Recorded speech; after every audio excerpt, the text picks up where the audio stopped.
Here we go, starting on time for once. First time ever. Not true. All right, let's start with roll call. Trustee Wood? Here.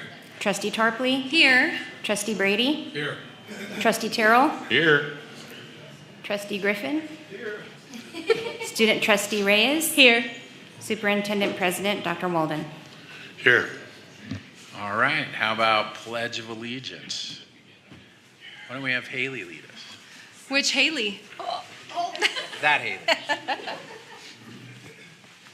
everyone, right hand on your heart. Ready? Begin. I pledge allegiance to the flag of the United States of America and to the republic for which it stands, one nation, under God, indivisible, with justice for all. Good job.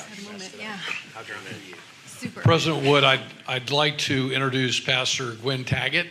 And first thing, welcome home. So welcome home, and we look Do forward we get to know why we're welcoming you home? Well, they moved, and they liked it so much they came back. Welcome home. Yeah. Both her and her husband are pastors. Oh, nice. They used to be my neighbors, so I'm a little biased. Thank you so much. May I ask for you just to join me in prayer tonight? Father, we honor you in the name of Jesus.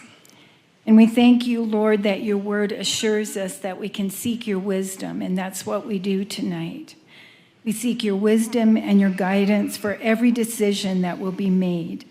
We ask for your plan and your purposes. We ask for unity and clarity of vision for each of the Board of Trustees to act in the best interest for the college now and for the future. Lord, we thank you for each man and each woman that are of integrity and of purpose for the college. And Lord, we ask for your blessing upon this meeting. We ask for your presence upon this meeting, and we ask you for your plan upon this meeting. In Jesus' holy name, amen. Amen. Amen. Thanks. Perfect, thank you. All right, public comments. Ben? They're breaking it. Huh? She's got it. He doesn't want the pink one. Oh, you don't want the pink one? I'll take it. All right. So, announcement of items deleted, more public comments. Announcement of items deleted or corrected from the agenda? None. None, all right. Now, public comments. So, public comments related to non-agendized items. We have a lot tonight, so I'll read the little blurb. At this time, the Board of Trustees will listen to comments from the public on non-agendized items pertaining to college business. Each speaker is limited to one presentation per meeting on non-agendized matters. Public comments are limited to 3 minutes per individual and a total of 15 minutes per topic. Speakers will be timed electronically, and all speakers will be called to approach the microphone at the appropriate time to speak. Only those who have been recognized by the board president will be permitted to speak. State law prohibits the board from addressing any issues not included on the agenda. So that's the official blurb. I think everybody speaking tonight probably knows this, but the last issue is a Brown Act issue, so don't feel like we're ignoring you or we're blowing you off or we don't care. When you get to the end and we say thank you and we call the next name, it's because that's what we're legally required to do. It's not a comment on our opinion or thoughts about what you said. We're just not legally allowed to say anything back. So with that said, we'll start with the first one at the top, Isaac Moore. Hello, Isaac. Hello. Oh, do I just start then? Okay, hi, I'm Isaac, and I'm here to raise concern about something I feel is a pretty common issue in a lot of the classes here, which is the viewing, or showing rather, of a lot of R-rated movies with highly sexual content played in them.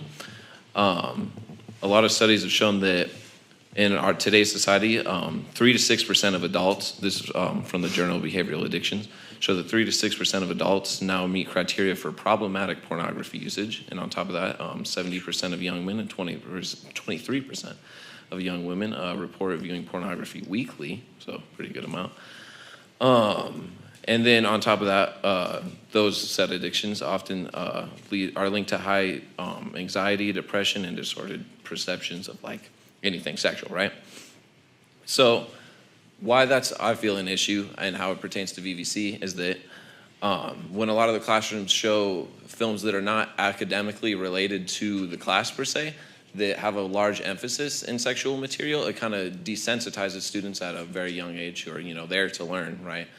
And so it kind of desensitizes them in the sense that it makes it more normal, and viewing that is then viewed as more acceptable as it's in a learning environment.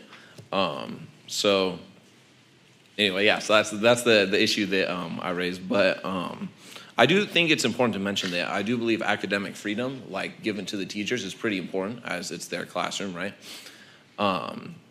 However, I do think it becomes an issue when the teacher is able to play pretty much whatever they want, regardless of any educational value. So my solution to that would be a limitation on the amount of overly sexual films played in the classroom, is specifically pertaining to when they're not educationally constructive, if that makes sense. So that would be either requiring academic justification for the use, or ensuring, like, similar to how in like elementary schools, like kids who aren't allowed to celebrate holidays and stuff are excused from holiday related activities.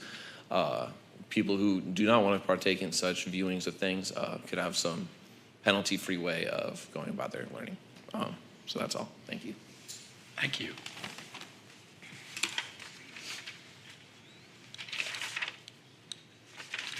Ivory Moore.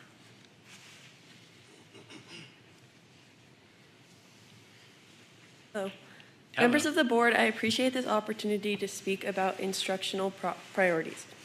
In a standard 16-week semester, each class typically meets twice per week for about 1 hour and 15 minutes, showing a full-length rated R movie, often running 2 to 2.5 hours, consumes 2 to 2.5 entire class sessions, or roughly 6 to 8% of total instructional time. That's nearly 1 week of learning lost. When students enroll, they expect to be taught not to watch Hollywood films unrelated to their major coursework. This practice diminishes academic rigor, shortchanges paying students, and undermines the mission of higher education. For students who excuse themselves due to moral objections, that's even more lost time, creating unequal access to instruction. This isn't a call to censor scholarship, it's a call to align classroom materials with course outcomes and student welfare. The AAUP's 1940 statement affirms faculty freedom to discuss their subject, but also cautions instructors to avoid introducing controversial material not related to that subject. R-rated screenings that are not essential risk that crossing that line. Academic freedom should empower educators to teach creatively, not to replace teaching with entertainment. As stewards of taxpayer funds and student tuition, we must ensure every class period advances learning outcomes, not leisurely viewing. I urge the board to adopt policies that prohibits rated R with nudity or sexual acts unless essential to course objectives, requires written academic justification for any such use, ensures an equal penalty-free alternative for those who opt out. Thank you. Thank you. She's bringing more. We're going to put that one in the other stack. All right, Orlando Santiago.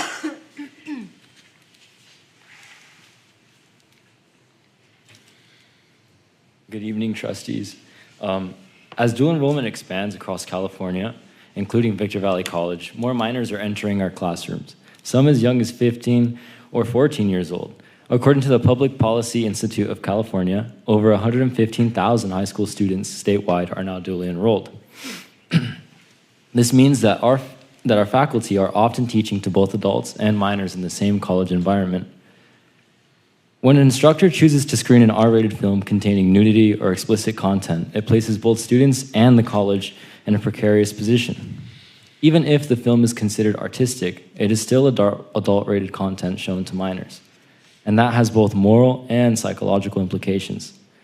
Research published in the Journal of Sex Research and the American Psychological Association shows that early exposure to sexual content dramatically increases the likelihood of habitual pornography use later in life by up to 2 or 3 times more compared to those first exposed in adulthood. Another large-scale study by Common Sense Media found that over 70% of teens had already been exposed to online sexual content by age 17. 70%. Often unintentionally. And those with early exposure are significantly more prone to developing compulsive patterns.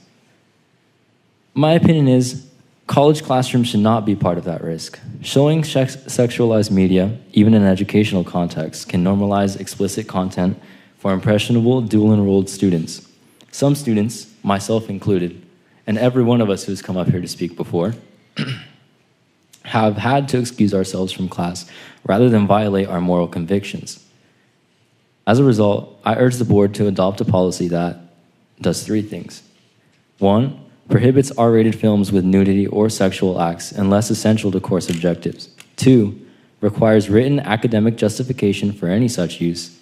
And 3, ensures an equal penalty-free alternative for those who opt out, like myself.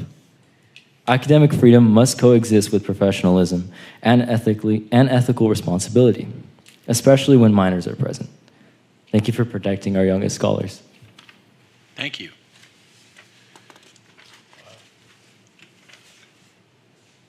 I think I'm reading it right. Is it Jocelyn? Okay, I couldn't tell if it was an L or a D. Jocelyn Laporto. She looks like a D. Good evening. Thank you for giving me the opportunity to speak tonight. I really appreciate it. I am also here to express concern about the showing of rated R films that contain nudity or explicit sexual content in the college classrooms. While these films may have an artistic or historical value, according to some, displaying sexually graphic material in a classroom setting affects all students, not just minors, as previously mentioned. According to the Journal of Sex Research, over 60% of college students report feeling uncomfortable or embarrassed when sexual content is presented in an academic environment. A 2022 study published in Sexual and Culture found that 48% of students experienced increased anxiety, distraction, or disengagement after being shown nudity or explicit scenes in class. This isn't just about prudeness, it's about maintaining an environment that supports concentration, inclusivity, and respect. Adults bring diverse experiences to campus. Some parents, veterans, or survivors of trauma and abuse. Studies show that 1 in 5 women have experienced sexual abuse at some point in their life. Imagine going to class, being one of the 1 in 5 women that have, and being shown this material that would bring flashbacks of that happening to you. Research from the American Psychological Association shows that for individuals with trauma histories, even brief exposure to sexualized imagery can trigger stress responses or, like I said, flashbacks. For others, it simply violates personal, religious, or moral boundaries. When students feel they must excuse themselves from class to protect their dignity, it sends the message that their values and comfort do not matter. Once again, I would like to urge the board to adopt a policy that prohibits rated R films with nudity or sexual acts unless it is essential to the course objectives, requires written academic justification for all such use, and ensures an equal penalty-free alternative for those who decide to opt out. Thank you for hearing me tonight. Thank you.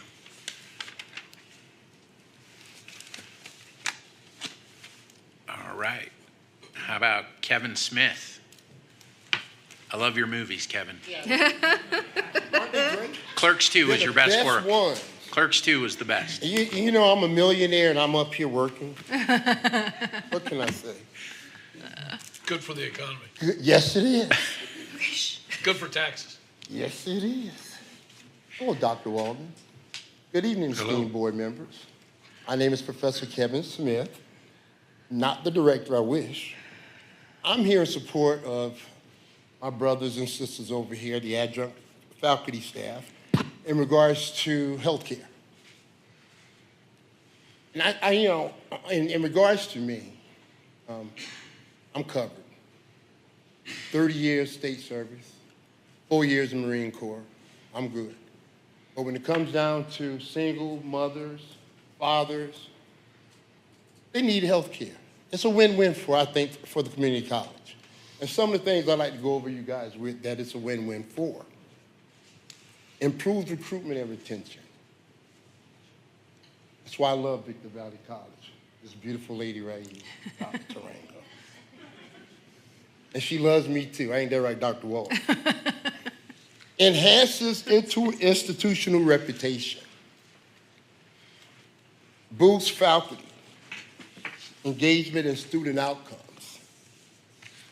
Reduces financial risk and increases stability. Ensures legal compliance, avoids litigation. Provides, in regards to adjunct professors at the faculties, provides financial security and peace of mind. Improves health and well-being.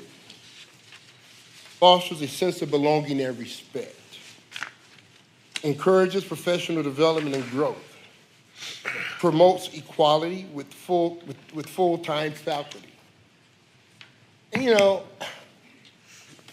trustees, dear board members, it's important, I think, especially during these days and times with the economy and what's going on with the government shutdowns. Our staff need to be protected.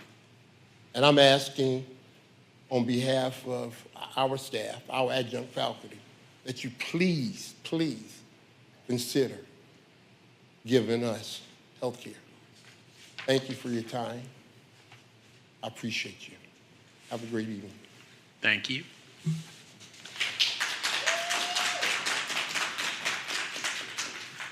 Jason Elias.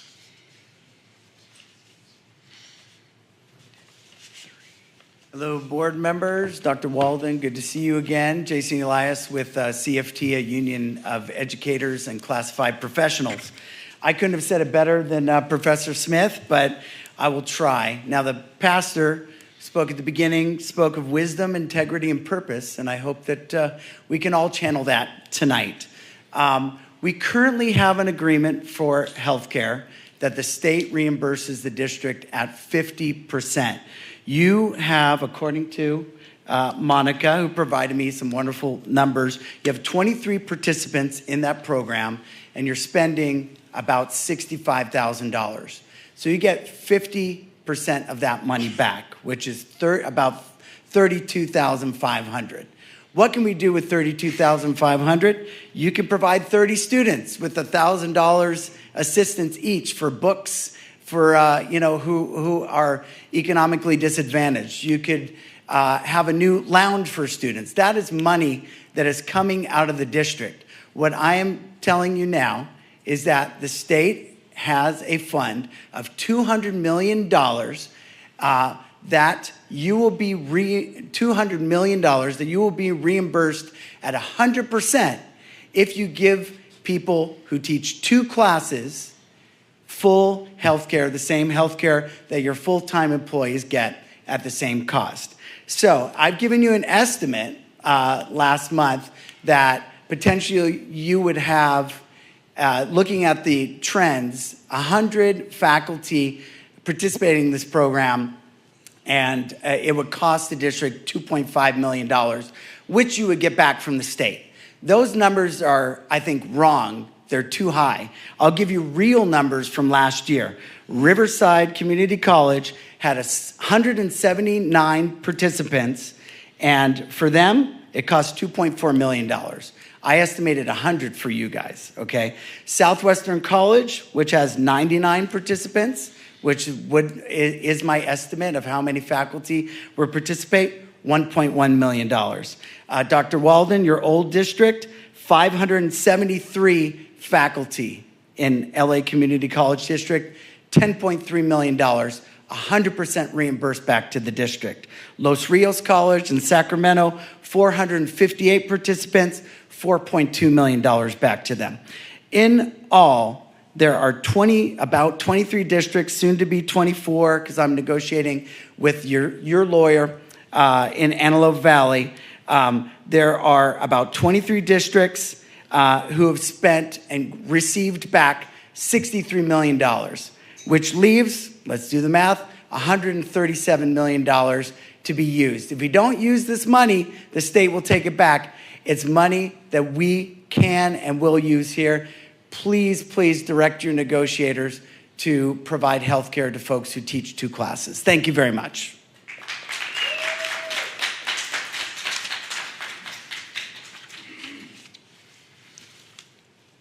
Lauren Freimeyer? Did I say it right? Welcome, Lauren. Did I say it right? Yes, you did. Okay. Thank you.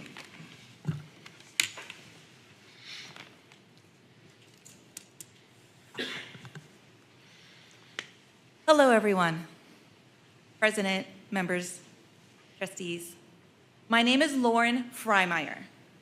I am not just a faculty member here, part-time faculty member here of the English department. I am also an alumni of Victor Valley College. I'm here today to urge to prioritize negotiations and make use of the new money from the state to improve health care for part-time faculty in our district as soon as possible. In the classroom, I teach students, just like any other full-time faculty member. The students don't know a difference. I have health issues, just like any other full-time faculty member here, but I don't have insurance to cover it. Providing health care would help cover the wellness checks and the blood work for my moderate anemia and my POTS, which if you are unfamiliar, it's postural orthostatic tachycardia syndrome, which makes me very dizzy for standing during my 5 classes this semester. It would also help that health care to provide endocrinology appointments, MRIs, and medication to manage the brain tumor I have and the hormone depletion I also have. And lastly, having health care would have helped me when I suffered a miscarriage last month and I still had to teach.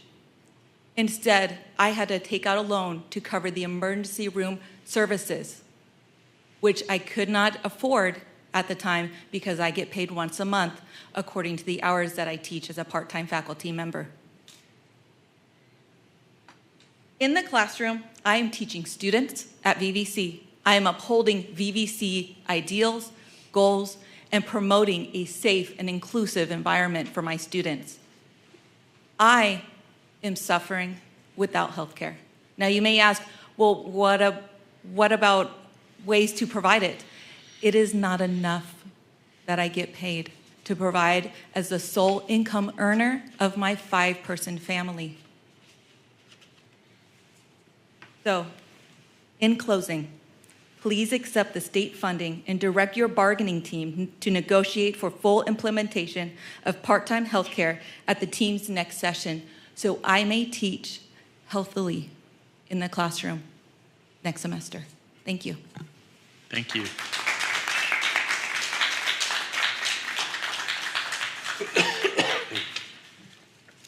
Nicole Verholtz.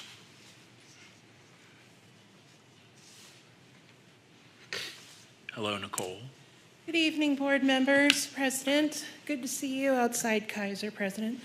As said, my name is Nicole Verholtz. I'm professor in the art department, part-time faculty here at VVC, and I've been here for 3 years, going on 4.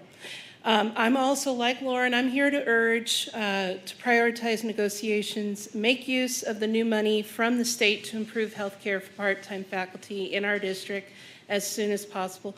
Mine's kind of more of a personal relation as well. Fortunately, I'm blessed that I have a husband who works for Apple Valley Unified School District, and he's a classified employee. He's worked for them for 10 years. However, our policy has recently increased.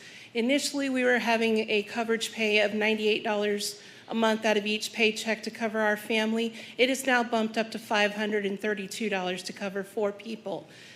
Recently, as of 2 days ago, I had my first colonoscopy procedure as well as a biopsy to determine if I have breast cancer presently.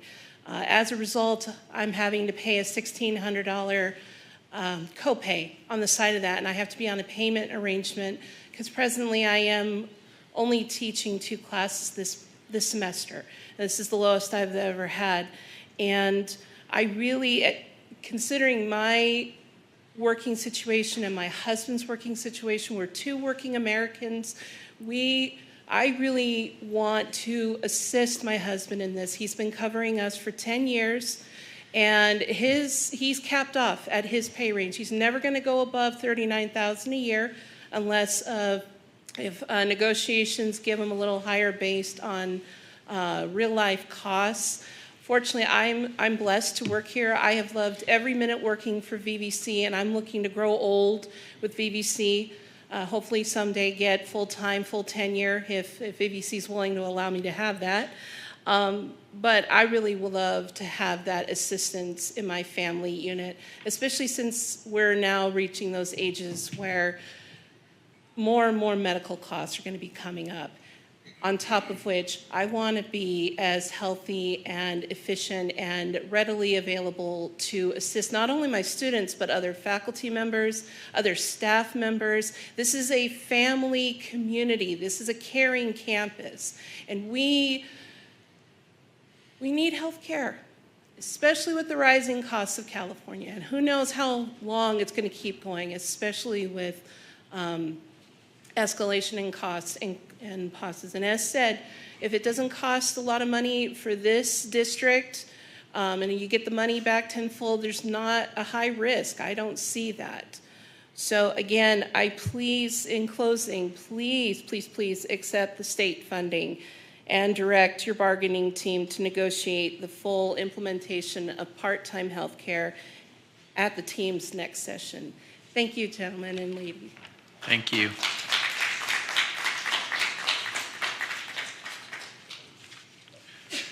Josh Briggs. Welcome, Josh. Hey, thanks. Good evening. Okay, currently I'm with the CIS department, Computer Information Systems. I've taught in a couple of departments since I've been here in 2009. I had other full-time jobs, like a lot of our members. I'm covered by the VA. My wife has coverage for herself and the kids. So it isn't all 400, 450 active members. We're the biggest group on campus, okay, that are going to come at you with this, okay? But the ones that need it really bad. I hear their stories, okay?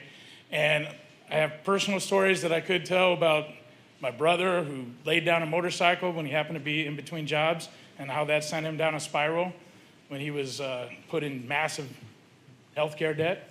So, all right, I'm not going to take the whole 3 minutes.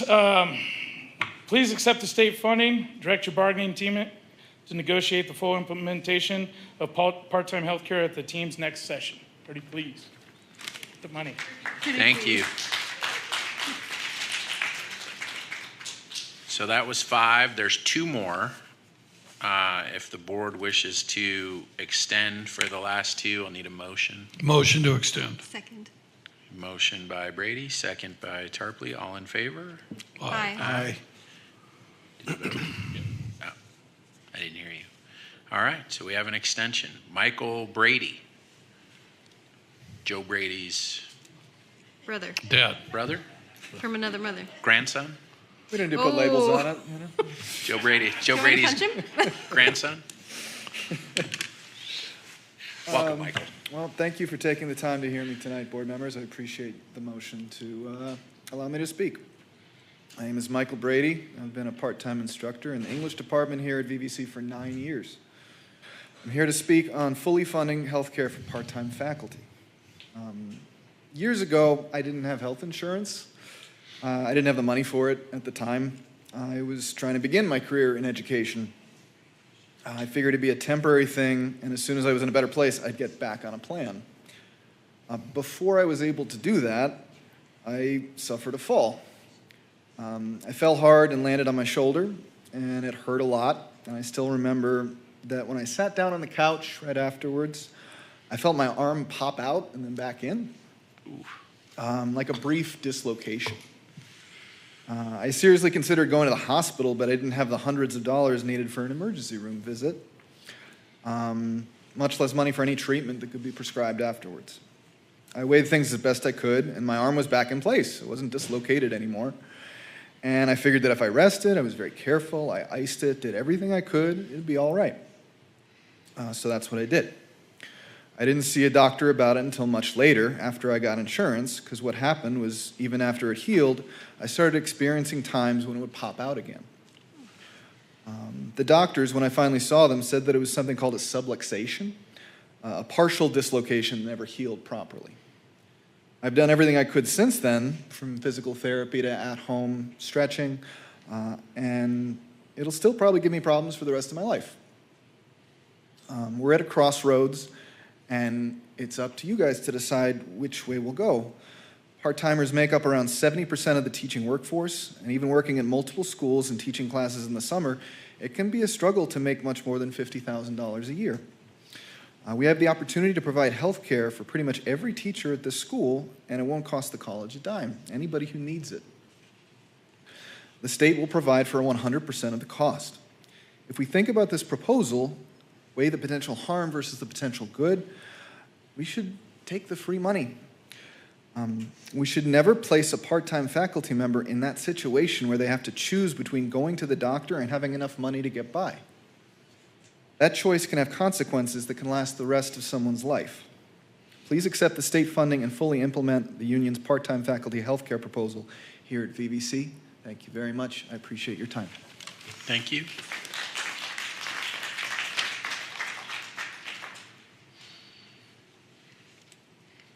Last name is Saunders. First name is Kellis? No, I was way off. Khalees. K-E-L. Khalees. Let me see if I'm reading it right. K-E-L-I-S. Yeah. Okay, Khalees. If you've ever heard the song, Saunders. My Milkshake Brings All the Boys to the Yard, that is the singer. Her name is Khalees. Welcome, Khalees. Yeah. All right, well, first, thank you to the board for extending your time and allowing me to speak. I really appreciate your decision. But good evening, my name is Khalees Saunders. I'm a part-time faculty librarian. So while I am not teaching classes in the same way as our faculty professors, I'm still seeing thousands of students a week across every department that we have, and I consider myself a resource to all of them. And I am also one of the part-time faculty librarian who is teaching our information competency courses, which, as you all may know, is a requirement of graduation here at BBC. So I'm just going to out myself, but I am 25. I will be turning 26 in February. So we know that I am going to soon be dropped from my parents' insurance.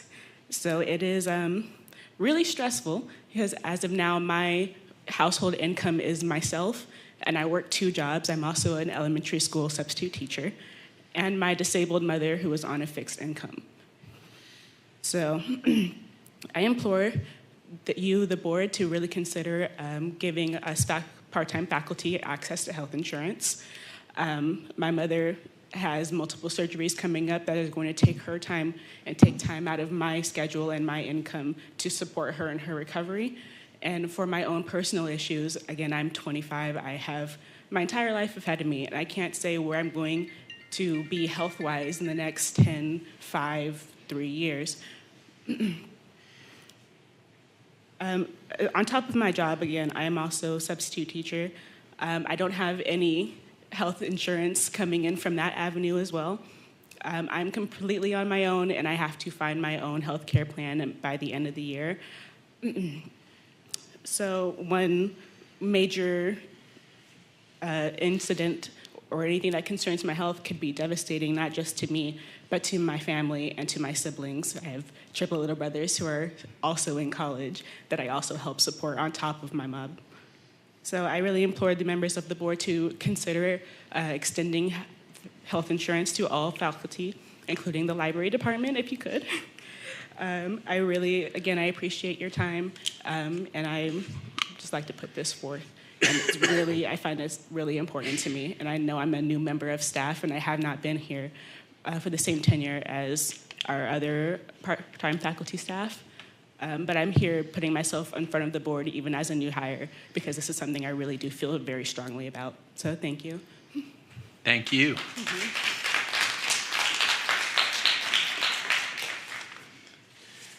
All right, we have to back up one. There is a deletion or corrected item. Yeah, 8.64 in the consent agenda.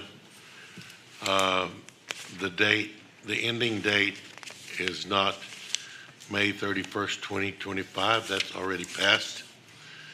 It is May 31st, 2026. On All right. 8.64? 8.64. Or, excuse me, can I walked in a little late. Would you allow me to speak as well about the part-time health insurance? She needs to fill out a form. Yeah, you have to fill out a form, and then You need to fill out a form. I don't have a problem allowing you to do it, but you have to do what everybody else does and fill out a form. Sure, no problem. I just What didn't we could do is probably allow Mr. President to speak now and fill out the form, just to save time. Okay, With that, thank you. Is that, if that's okay? does that work for everybody? Is it, everybody's okay with her speaking? Okay. So, just one second. I wrote something, and I'm just going to read it. Should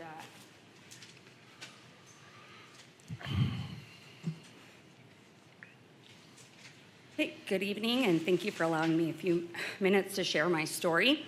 My name is Fatima Almasarwe. I've been teaching biology at Victor Valley College and a few other community colleges in the area, including Norco, for the past 10 years. At times, I've carried a full load when colleagues were on sabbatical. In 2022, I began pursuing my PhD at the University of Redlands. Like many part-time instructors, I've spent years moving between campuses committed to my students and to the mission of our institutions. At the end of 2022, the cost of my healthcare premium had risen so sharply that I switched to a more affordable plan. The new policy would begin, this is at the end of 22, it would begin in March. Well, I figured it was just a few months away. I rarely needed medical care anyways, so I thought it would be fine. I was very wrong. On January 7th, so I shattered my middle toe into 3 pieces. It was a spiral fracture, which is the second worst type of fracture you can get. It was a severe injury that required extensive treatment. However, it only got worse. Aside from the break, a newly prescribed medication triggered something that I'd never heard of called serotonin poisoning syndrome. It's a dangerous condition in which the body produces too much serotonin. Essentially, it overwhelms the nervous system, destabilizing the nervous system. Well, I needed immediate medical attention because I didn't have insurance just in that small period. And I was technically uninsured, and I don't qualify for, government anything. I ended up draining my savings to pay for all kinds of emergency care, months of therapy. My retired parents also had to use tens of thousands of dollars from their own savings to fund this very specialized neurological rehabilitation that I needed to recover. I was unable to teach for a full year.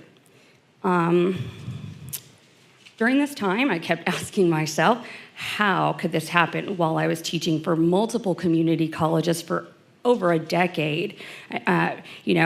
I served several hundred students, and yet I have no safety net. And what I thought was my safety net, my savings, was gone just like that. I mean, for medical, it was instantly gone. So, I just feel that if part-time faculty had access to stable district-supported health insurance, especially now that the state will reimburse districts for those costs, this story could have been very, very different. And I wouldn't have had to choose between my health and my livelihood. I mean, I'm luckily in a PhD program, so I will be fine, but there are, other faculty that are in very difficult situations. Our students, they rely on the dedication of part-time faculty, not just full-time faculty, who, are often their first point of contact in higher ed. So I believe that offering healthcare isn't simply an act of compassion, it's an act of institutional responsibility. It protects the people who make the college function. So tonight I'm asking you to approve the healthcare for part-time faculty. The state already provides the reimbursement, and all we need now is your commitment to make it happen. Thank you for listening and for considering the well-being of educators who hold this institution together. Thank you very much. Don't forget, you have to fill out the form. We have to keep that with your info. All right, and that's the end of public comment. So now we have some guy named Ted Alejandre. Just some guy. How you doing, Ted? Very good, thank you. Thanks for coming. Absolutely, and thank you to the Board of Trustees, President Walden. It's great to be here tonight, and to the Victor Valley community. It's great to see everybody here tonight, and first and foremost, thank you for the service you provide to all the students that attend this outstanding institution. It's really critical to have community college opportunities for students, and every time we talk to high school graduates, we tell them we not only want you to graduate, we want you to have a plan the day after graduation. And for thousands of our students across San Bernardino County, community college is the answer and the plan they have going forward. So I thought I'd give an update on some of the priorities that are taking place in programs in San Bernardino County. So it's an extension from what I presented last year.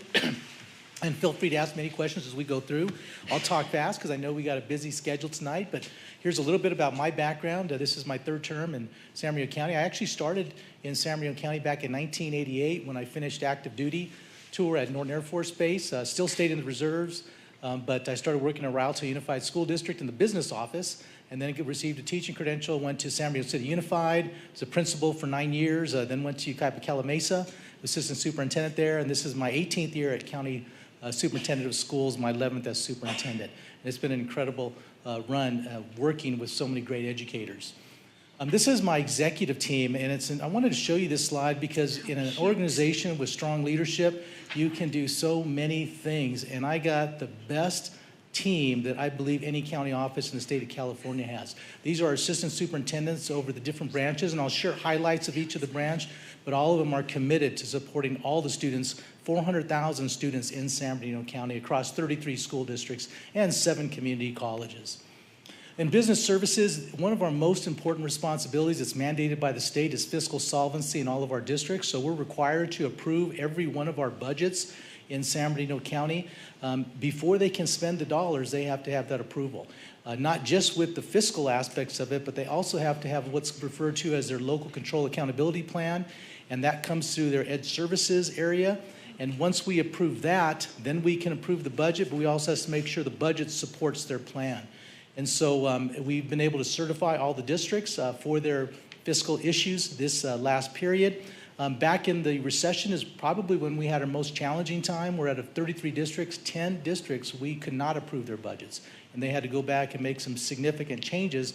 As you know, that's when the recession took place. But since then, our districts have recovered, and every single time we work with them, we give them highlights and give recommendations on how they can maintain that. We have a business services conference that's coming up, where we talk not just about fiscal issues, but also facilities and technology and every other area that businesses have. And then we always keep them abreast of the budget status with the state. Our CBO meets monthly in Sacramento with FICMAT, with Department of Finance, with California Department of Education, and we continually keep all of our CBOs updated on monthly meetings that our CBO facilitates for the chief business officials in our county.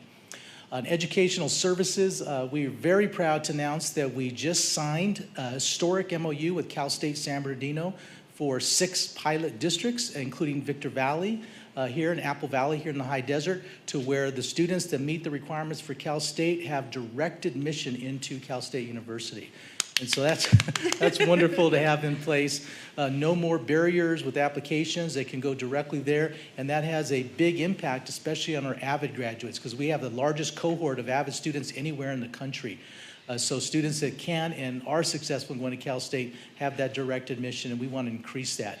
We continue to prioritize family engagement. We just had our summit that took place at the University of Redlands this last weekend. Had close to 1,000 parents from across our school districts attend, where we had breakout sessions to talk to parents about best practices in supporting their students, and then also had a number of other sessions that focused on how parents can make a difference in supporting their child's classroom and all the events that take place at their schools.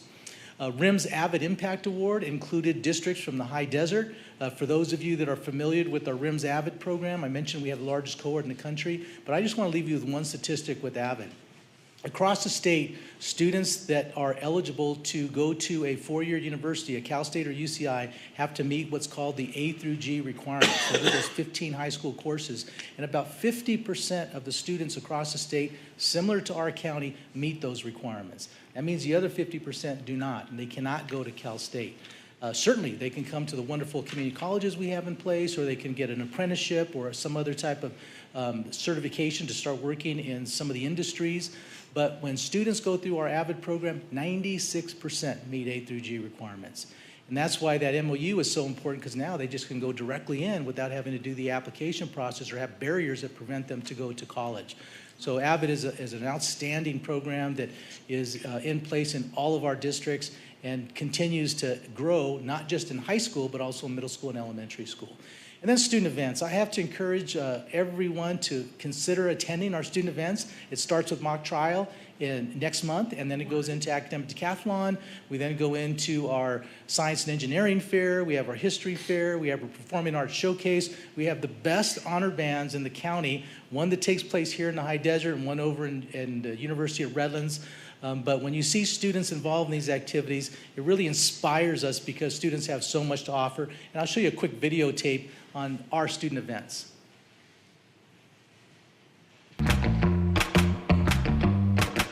I learned a lot from being in mock trial. I want to pursue law in the future, so I thought mock trial would be good for me. I've definitely worked on my speaking in public settings, and I know how to get a point across to people now.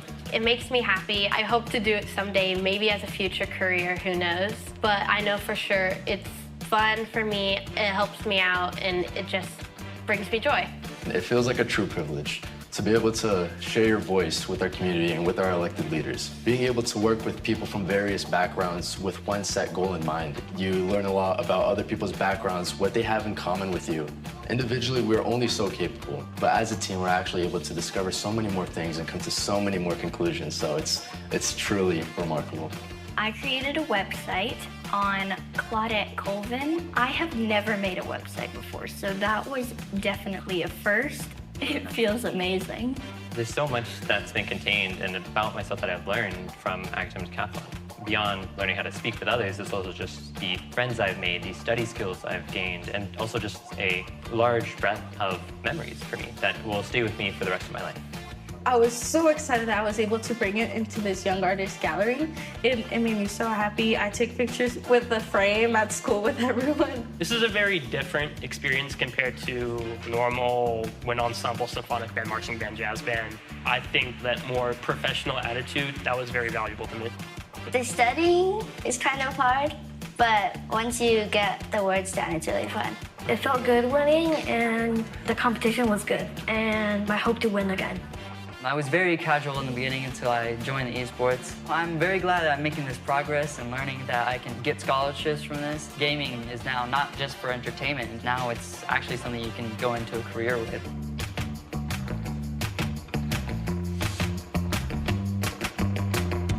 So students really engage in these activities, and it's wonderful to offer the opportunity. And it's not just for public schools. We invite all of our private schools, certainly our charter schools, which are public schools, but we want to encourage all students to participate. And we couldn't do without the partnership of community colleges, our school districts, because these require some large areas, and our facilities in the county aren't large enough for them, so we really rely on support from our districts and community colleges to host these events, and our universities as well. And so it's a true partnership across San Bernardino County to provide these opportunities for students.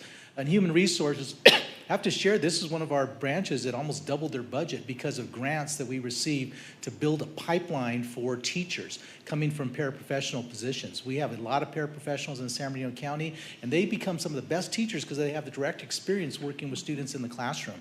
So we want to help them out with tuition assistance to support them so they can finish up their programs and then go into the classroom where they're hired immediately because they are so talented. And we have a huge pipeline. We also received a grant from the state specifically for the high desert to get residency grants. They're getting $40,000 a year to complete their tuition, the room and board costs, and then to get their certification to teach out here in the high desert where there's a shortage and a need for teachers.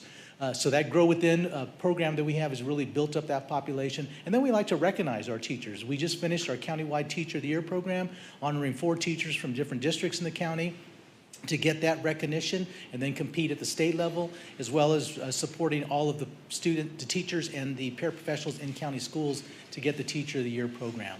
So you can see that in our Desert Mountain area, that in county schools we have about 2,400 employees, about 1,400 serve in student services, and you can see how many, what the need is for our paraprofessionals, where we just hired 113 to support just the Desert Mountain area.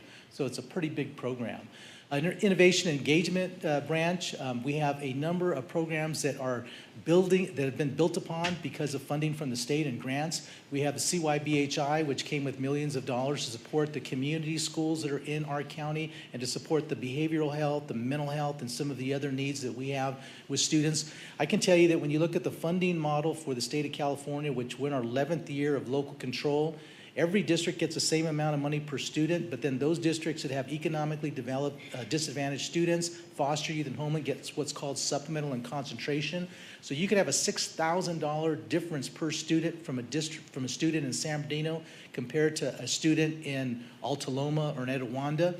And what districts spent a lot of those dollars are in the social emotional learning categories and areas. And so to have these grants, they really supplement the needs of school districts to address those issues. And we also have a strong partnership, especially out here in the high desert, with our Desert Mountain SELPA and our Children's Center, which gets additional funds from the county of San Bernardino based on grants that the county provides, because we all want all of our communities to have those health and support services. And then MDCP, led by Director Matt Wells. As you know, we're the administrative unit for that. Matt has done an incredible job building industry partnerships out here in the high desert, competitions for students in various categories, and that continues to accelerate because of the support of the superintendents and the efforts of Matt building those partnerships with the businesses out here in the high desert. I mentioned our student services, which is 1,400 employees out of 2,400. We have special education. We run basically 3 programs: special education, alternative education, and state preschool. Those shows the numbers of students that we have. But in special education specifically, there's a range of students that are on what's called IEPs, individual education plans. And most students are required to, actually all students are required to be in the least restrictive environment. So that's a regular class, regular ed setting. The students we serve are in more restrictive environment, mostly for moderate, severe, and severe profound students. So these are students with significant disabilities that have significant equipment needs, and we have to have teachers that have the credentials to teach the most challenging and needy students in special education. And we do an incredible job across the county. And then alternative students, and by the way, special ed we don't have to serve. We do it because districts ask us to serve these students, and they pay for those students through a fee-for-service arrangement. The students we have to serve are the second category, alternative education, and those are students that are on probation, they're referred to probation, they are in juvenile hall, or they're mandatorily expelled for those districts. They have to be in education in the city, and those are the county alternative ed programs, which we run throughout the county. And we started our first graduation program my second year as superintendent. We got certified through the state, and once we did that, we started to see students really have motivation now to finish their programs. The first year I told our team, hey, let's just get 10 kids to get certified. And once the teachers found out about it, they got excited, and they saw kids this close to getting their credits caught up with. So instead of 10, we had 36. Next year, 180. And every year we get 150 plus graduates from all alternative programs. These are the first kids in their families to graduate from high school. So it's a huge deal, and we're just really proud of the efforts of our teacher. And then our little ones in state preschool, we got a grant recently from the state of California, as well as a grant from First Five, because we have an early learning collaborative where we work with all of our early learning partners. Districts run preschool programs on district sites. We run county preschool programs on sites throughout the county. And Head Start is through San Bernardino County, and they run the programs for Head Start. So we collaborate with all those providers to make sure we really are providing as much support to the little students that we have in San Bernardino County to prepare them for TK and K as they come into our classrooms. And technology, I think I would agree. I think Member Tarpley and I would agree. We have the best Chief Technology Officer in the state of California. Definitely. And David Thurston, he's incredible. He and his team are incredible individuals that really have built robust infrastructure to make sure throughput is available at all of our districts. You know, I think I mentioned last year when I came in, we were at 10 gig, then we moved into 100 gig, and then we became the first county or second county office to increase that across the entire county. We have a node here at Victor Valley Community College, which we're so appreciative of, the college for hosting that. That provides all the throughput to all of our districts out in the high desert. And I sit as a chair for the K-12 high-speed network, which has given millions of dollars to increase technology access for districts like Helendale and Trona and some of the more remote areas. And we even have a partnership with Starlink for backup services when districts lose connectivity. We recently used it at Lucerne Valley when they lost connectivity. So we have the hardware for that, and we're going to increase that so we have enough backup systems in case our districts go out. We can provide support through Starlink. So connectivity is hugely important, as you know. For all of our school districts, every student now is working on computers at school, and we have to make sure that we provide the support for that. And we're also concerned about security. And so we have audits that are available to make sure districts have tight security controls. We've had 4 districts that have had ransomware attacks over the last 4 years. And when that happens, they get shut down. What really saves them for payroll and HR requirements is that we have a system that we've developed where every district uses our software for finance and for HR. And so when districts have gone down because of losing their connectivity, we've invited them into our facilities to make sure their team has access to their records to continue with payroll and processing requisitions and taking care of all the human resource. We have a consortium called BestNet where every single district in San Bernardino County is part of that consortium. And together we work to make sure that the system provides the needs of the districts. It's the chair of the BestNet consortium is Peter Livingston, who's the superintendent here in Lucerne Valley, and it has representation from all of the other districts in San Bernardino County. About 60 programmers and staff that complete the work for IT. So it's a big operation led by David Thurston and his team. And one of the other priorities that superintendents told us 2 years ago was one of the top ones they have, that was to make sure that we were all familiar with dealing with the current issues in technology, especially with AI. So we started a program to where we invited all the chief technology officers that districts designated. We have 33 districts. We figured there'd be 30 plus people there. We actually had 150 because they wanted to send their ed services lead and other leads to attend what we called Spark 1, Spark 2, and Spark 3, so the districts developed policies and really focused on key goals on how to use AI in their districts. As you know, AI has exploded, and so we want to keep districts prepared and on top of that and how they want to make sure it's prioritized for their programs. So technology is a big issue. And then we also the administrative unit for a number of consortiums and JPAs in San Bernardino County. This gives you a list of them. We have 3 SELPAs, which is unusual for county offices, but because we're so big, we have 3 SELPAs representing the 3 areas in our county. We also have K-HELP, which, and by the way, our SELPAs, we have our East Valley, which is here in terms of size, West End, which is here, and High Desert, which is up here. Right. So that started with Dr. Ron Powell. And Pam Bender is the Chief Administrative Officer, but they provide incredible services and support to all the high desert districts. We also have our computer consortium, which I mentioned. We have our CSRM for risk management, and also CEBA, which is for health. Those are JPAs that provide health services and risk management services to school districts. And then we have MDCP, which is led, again, by our team out here in the high desert supporting career pathways access and support to career pathways programs. So stay in touch with us. These are some ways through communications where we provide information out to the community. We push out a lot of good information. If you were to receive our inspiration newsletter, for example, you'd get the highlights every single month of what takes place in our county, our website and social media.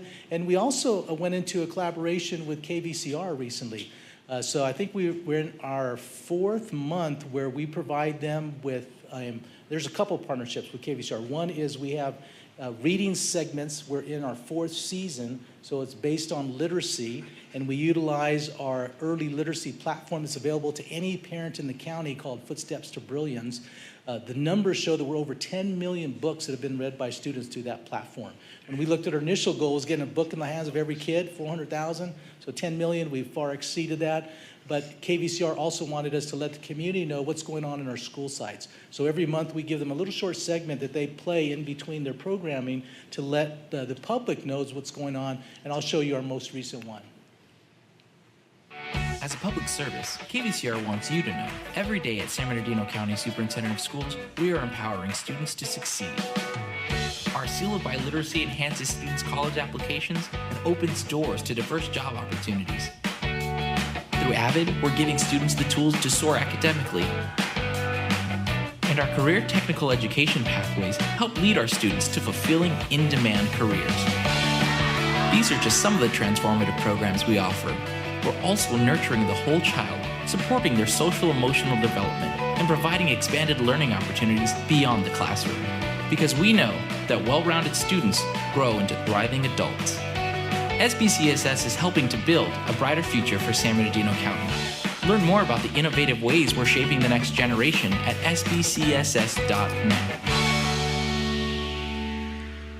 You know, one of those slides you saw, Skills USA, which is a skills event that takes place in Ontario. We're the host for that. I think we started just before COVID. It used to be in San Diego for years, but we encouraged them to come out and we recruited them. And we told them, if you come out here, we'll support you because our business partners will provide judges and support. We'll provide logistical support. We'll provide access to teachers that teach our pathways.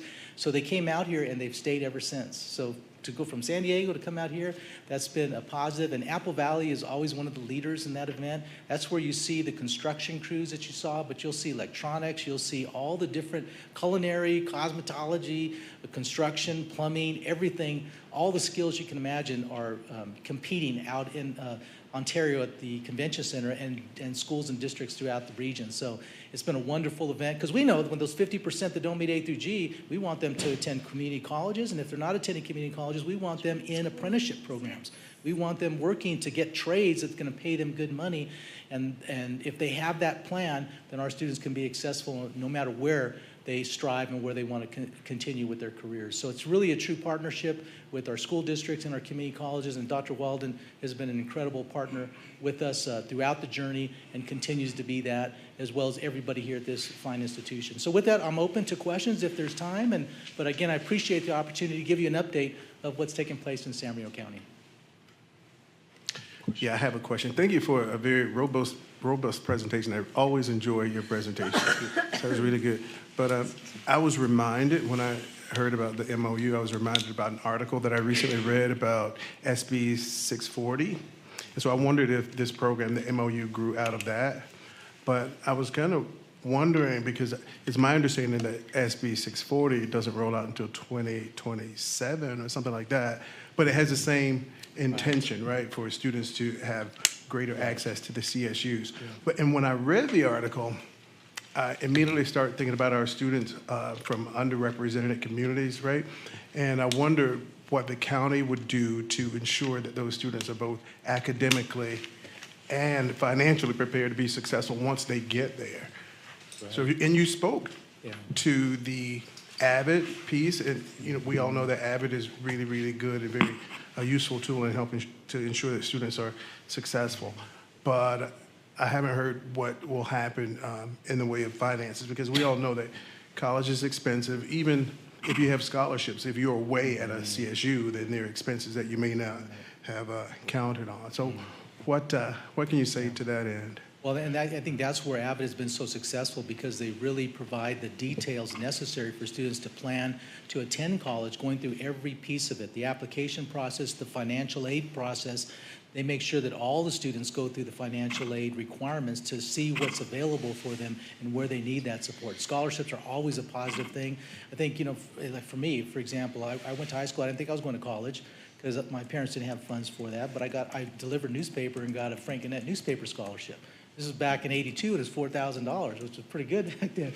But I wouldn't have went to school if I didn't have that scholarship. So scholarships give students the mindset to go to college, and then the counseling and support they get from advisors is hugely important, so they know what's needed for them to make those next steps. And I'll share with you, you saw another slide earlier in student events. We have a countywide student advisory. We invite all the high schools to send kids to talk about key issues involving our community vital signs. So safety, health, jobs for the future, and education. And we do it in Hesperia, we do it in Barstow, and we even do it in Needles, and we do it in the West End and the East Valley.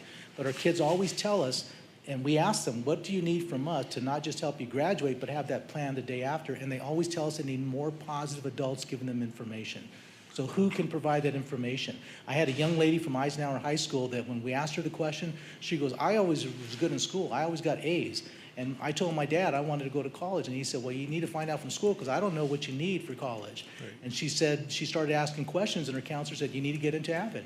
She got into Avid, and now she knows exactly what she needs. And she goes, but my friends don't know, so I have to go and tell them so they're aware of it.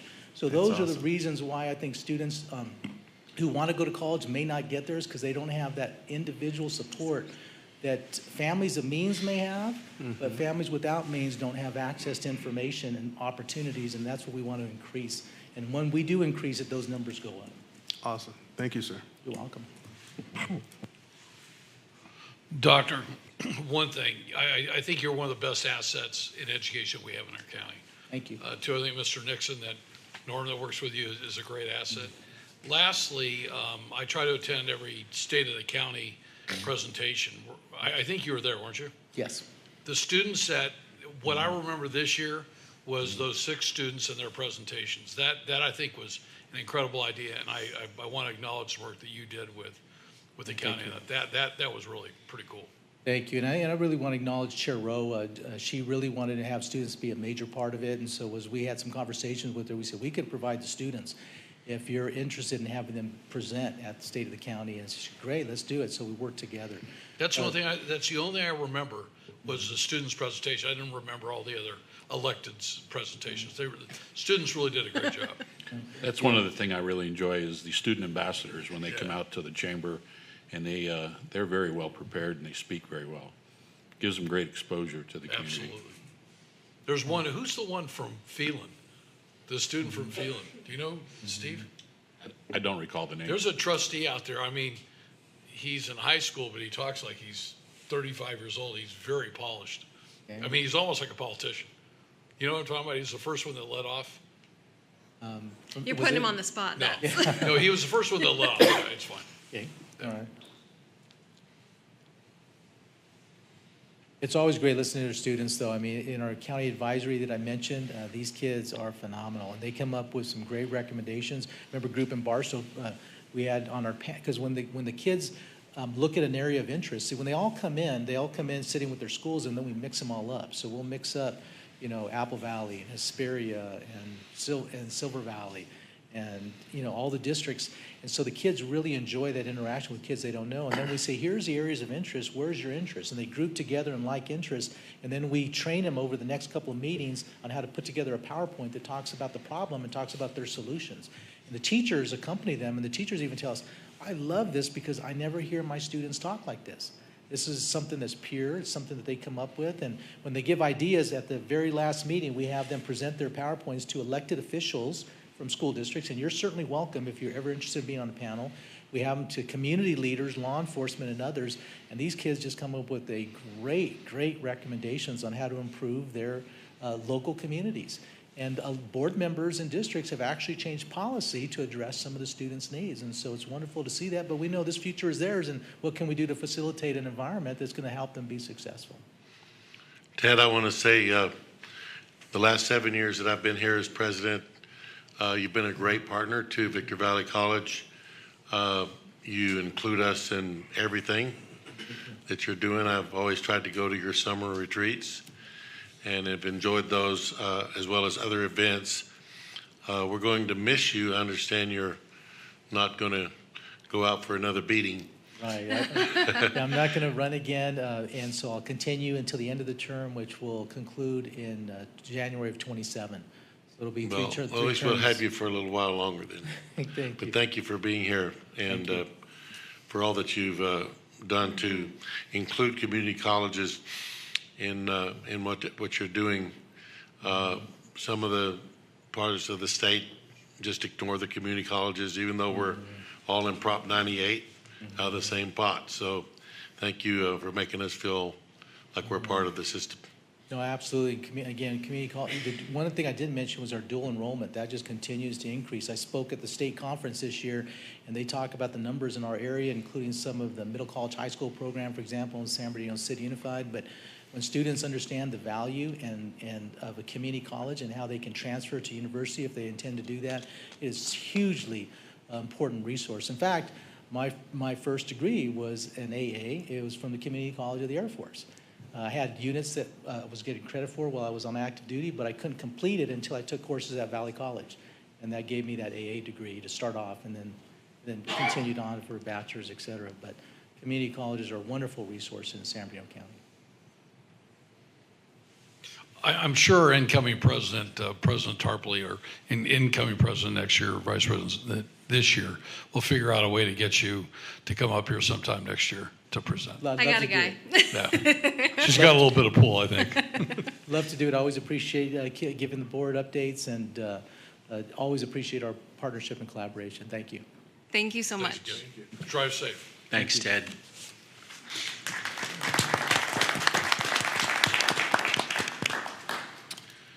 All right, we're up to item 4. All the way to 4. Mr. President? Board of Trustees goals. You're Mr. voting President? on your goals later, so there's nothing for We'll tonight. skip. So we'll skip Under that. 4.1. Pardon me, Mr. President. Can we take a short recess? You want to do it now? Yeah. I'd love to. Well, No. What? No? I have to go. All right. No. It's a since mandatory we're, break. Since we're doing this, we have 3 trustees that have a birthday this month. Trustee Brady, Trustee Terrell, Trustee Wood, and we have cake in the back to celebrate. Where is it? Oh, it's right there. Okay, thank you.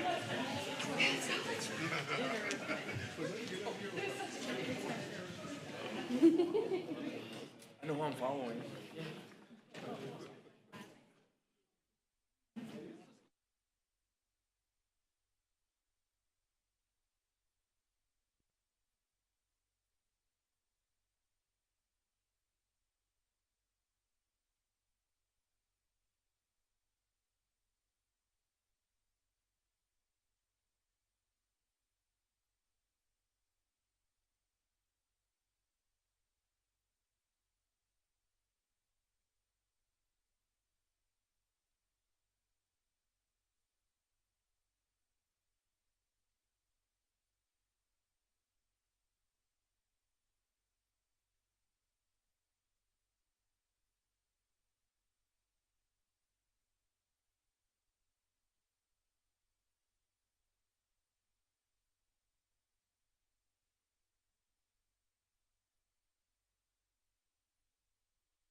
We're not even to the president's. I didn't even recognize you.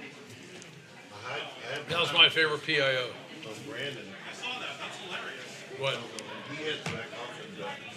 Oh.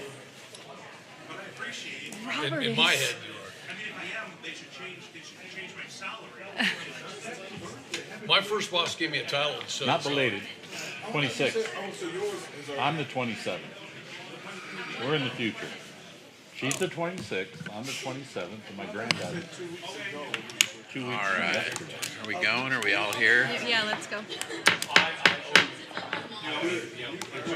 She's on a Sunday. I'm on a Monday. Yeah. Yeah. We have a board meeting. All right, here we go. We're going to get going again because if we don't restart, we can't finish. Facts. Thank you for the cake. That's a thought. Yes, thank you very much for the cake. And apparently, someone stole all the original snacks. So that's why, if you notice, my wife snuck in here because somebody texted her and said all the snacks were stolen, and my wife snuck in with all Are you brand new serious? snacks. Were they really taken?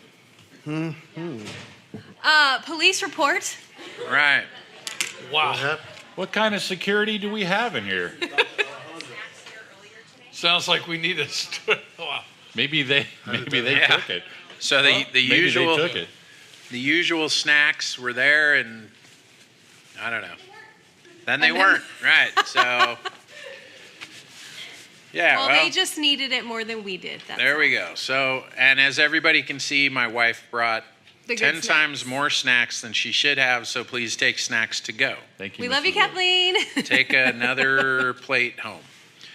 All right, individual Board of Trustees reports. Who wants to start? I'll go. So I met with a group out of Canada that has potential for a heavy off-road diesel mechanic program. So I'll be getting with VVC staff to try to go over that and see if that has some potential. I also had my Manufacturers Council of the Inland Empire annual board meeting. We did a fundraiser for one of the county supervisors for San Bernardino County. Had the Greater High Desert Chamber Executive Board meeting.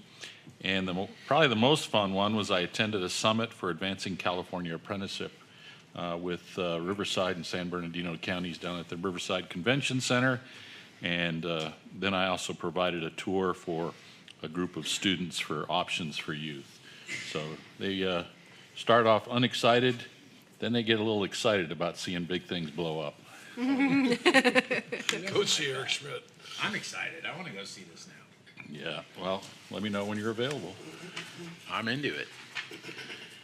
All right, who's next? Hello, everyone.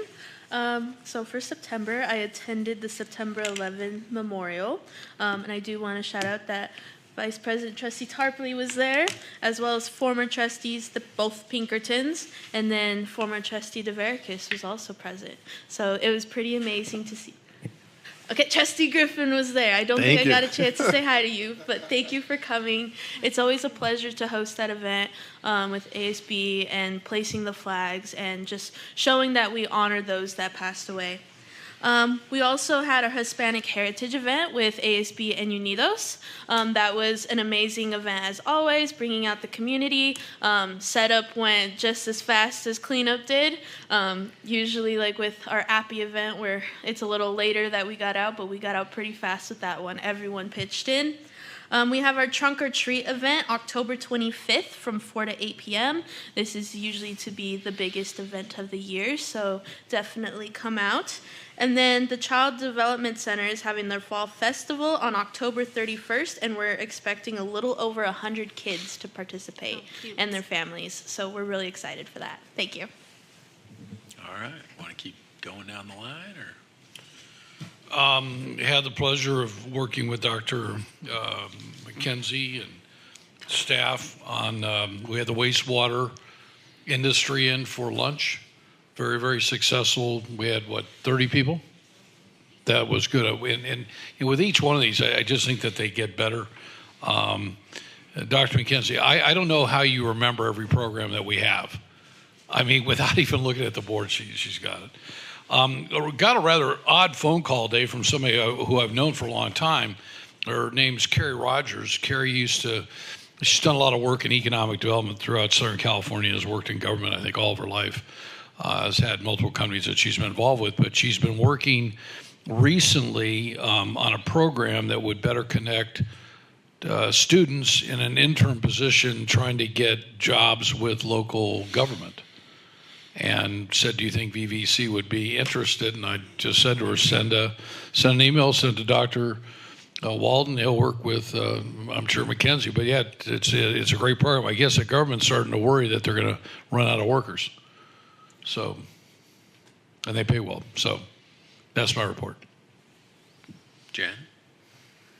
I barely remember from last meeting Right. to this meeting, just FYI. My son turned 15 in between, and I did go to the 9/11 tribute, which is just stunning. I cry every single time. I cannot help it, and it was yet another wonderful tribute. And so I thank you, Robert, for all of your hard work and your ASB team for doing that every year.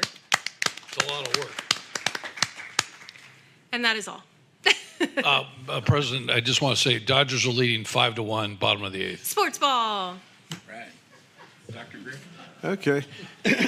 I just want to say, I just got back from Mexico. I was in Mexico for 6 days, and right now I'm suffering from CRS, where the C and R stand for can't remember.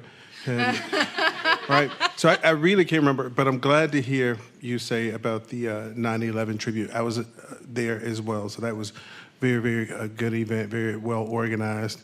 And I also attended the Hispanic Heritage Month art exhibit, and the theme there was honoring our ancestors. And so I think it was in the lower level of the pack, and so just vibrant art work on display. There were people passing by, and I was so taken by the art that the students did. It was so amazing that I was beckoning people to come inside and look at the art.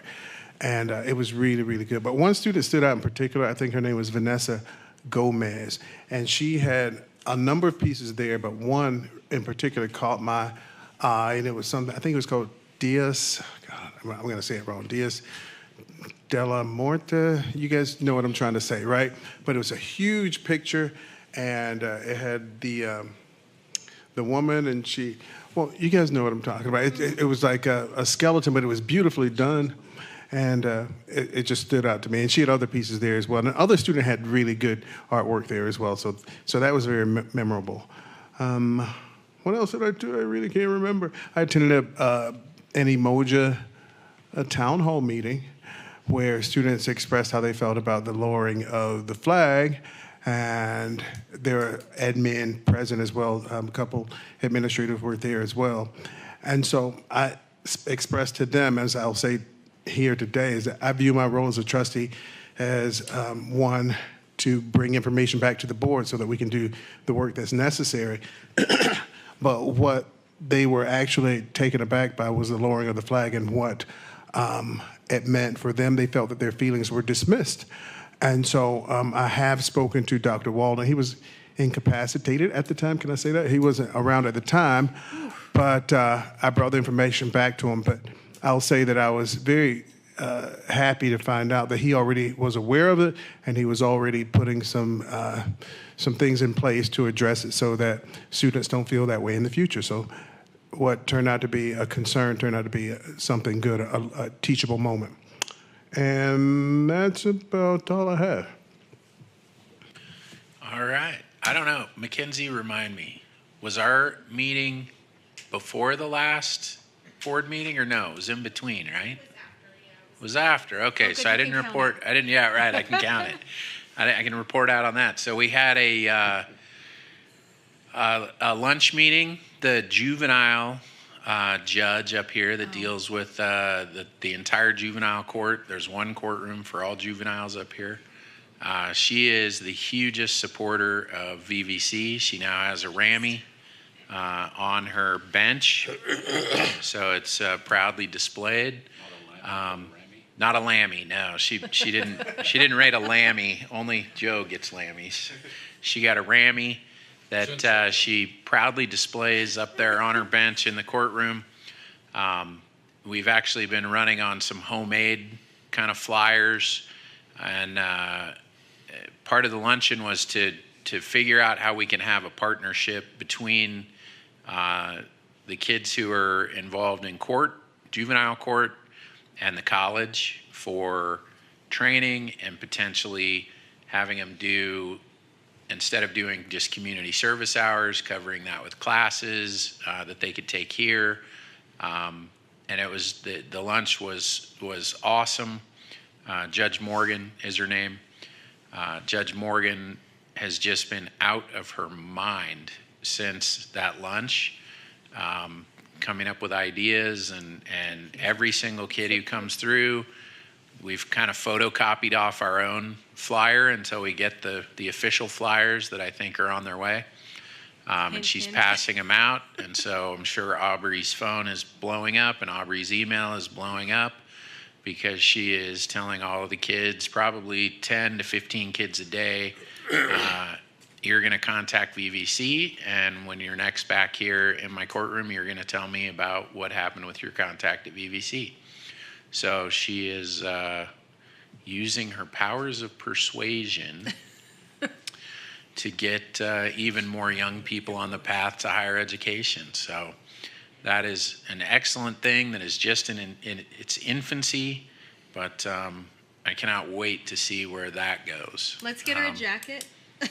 She has a polo that she wears to Let's court. get her I've seen her in the polo a few times. She wears a robe on the bench, but Maybe you could wrap her she's car. gone it. Right. I did warn her. I said, don't leave your car parked in the same spot too long, Judge. Mackenzie will wrap the thing. Yes. But she does have her Rammy up, and I think she had a coffee cup. I don't know.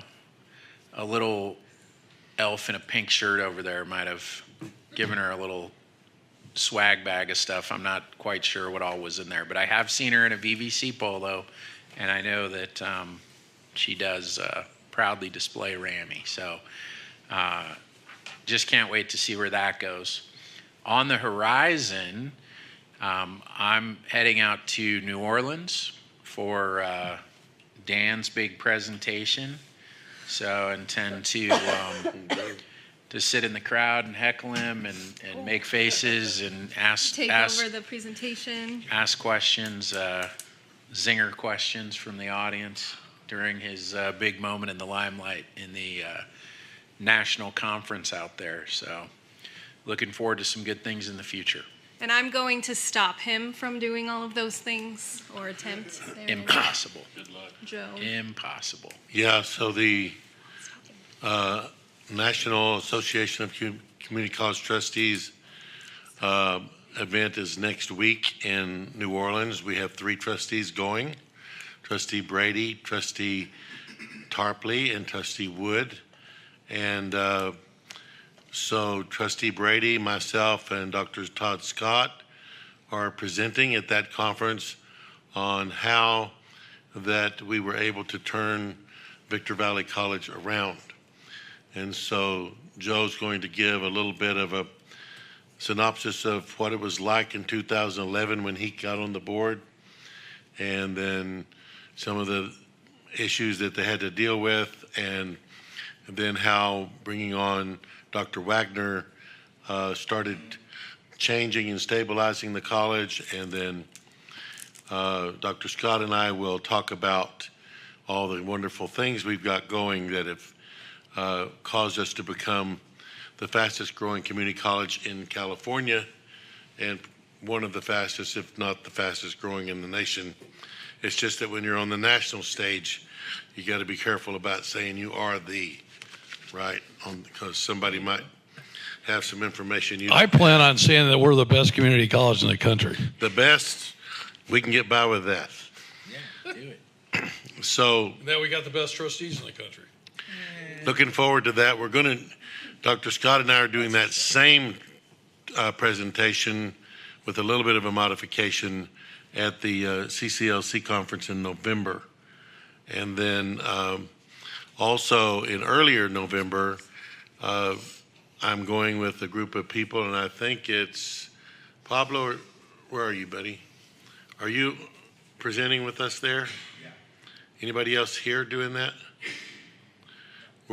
we were asked to come to the national conference on Caring Campus and tell how the Victor Valley has created a culture of caring that resulted in 2 national publications last year of people writing articles about us that heard about us. So they came here, they interviewed, they talked to people, they interviewed me, and this happened on 2 different occasions last year. Well, it got the attention of this national conference, so I love being in the limelight when the news is good.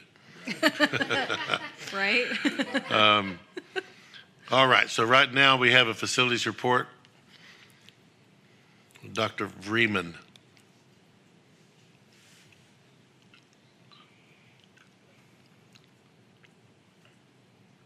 Good evening, Board of Trustees, Dr. Walden, thank you for the opportunity to present this evening. Last month I came to you to talk about our facilities updates on our larger projects. And so if you remember, those were our architect projects, those were things that were in DSA and those types of things. So this month, I figure I get a little slice of facilities presentations every month.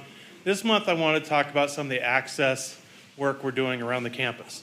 I'd like to credit our master DSA inspector, Morley, for a lot of this work. When I ask him, hey, we need to put a ramp over here, I don't ever have to go out and ask anybody, what slope does that have to be? What are the DSA requirements? We have someone in staff that can help with that. So it's amazing. So he isn't here this evening. He was feeling ill. He wanted to be here, but he couldn't be. So we'll just have a few slides. When we talk about improved access across the campus, a picture on the left shows a walkway into Building 10A. M&O for several years has rebuilt those steps, but if you think about someone who needs access to that building, you can see the picture on the right. So the Board of Trustees approved the funding for this, and so we have access both for a ramp and stairs with a railing system.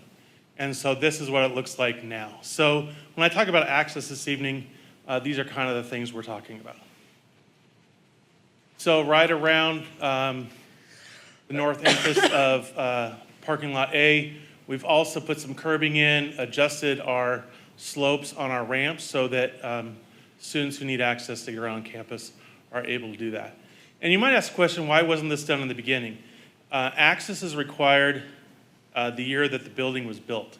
And so these are all permitted buildings, but when you look at access for all of our students, it becomes a concern. So we also had a student, adult student, who needed wheelchair access to our CDC, Development Center. I think that's going to say it on all slides. But we did handicap push bar entrance. Also, that intersection was asphalt, so we put in cement because the student couldn't get across the street safely because of asphalt. And what it was from is those buses turned there, so actually a great picture of what caused that. But we were able to do some cement work. That's funny. Okay, it got cut off. But also outside the CDC, we did some curb work because we wanted to look at access from CDC to the main campus. You'll see this evening. There's also some signage that we're going to put up. Also in buildings 10A, 10B, 51A, 51B, and 51C, those paths of travel were out of compliance. And actually, if you look at the picture on the left, there's a pond right over that railing. So prior to us doing this work, there was no railing there. So when students or staff came out of 51C, it could have been, they could have taken a swim. So we put up the railing as well as created access to those modular buildings. Also, if you think of our softball field, if you've ever gone to a softball game, that's a dirt lot. So we've added 2 handicap parking stalls along with a concrete path up to the viewing area, to the bleachers. So we did have parents who needed access and were traversing across the dirt. And so we put in handicap parking as well as access there. We added bleachers. So we're doing a lot of work on our baseball field, but felt we also need to adjust our softball field. So we put in some bleachers.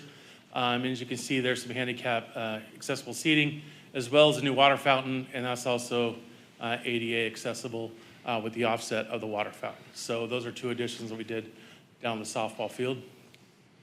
I just want to throw in, this doesn't have anything to do with access, but we do have new batting cages and dugouts down at the softball field. So officially the season starts January 15th, so if you go to a game this year down at softball, you'll see a whole new facility down there supporting our student athletes. Sun protection, so we're talking a little bit about safety.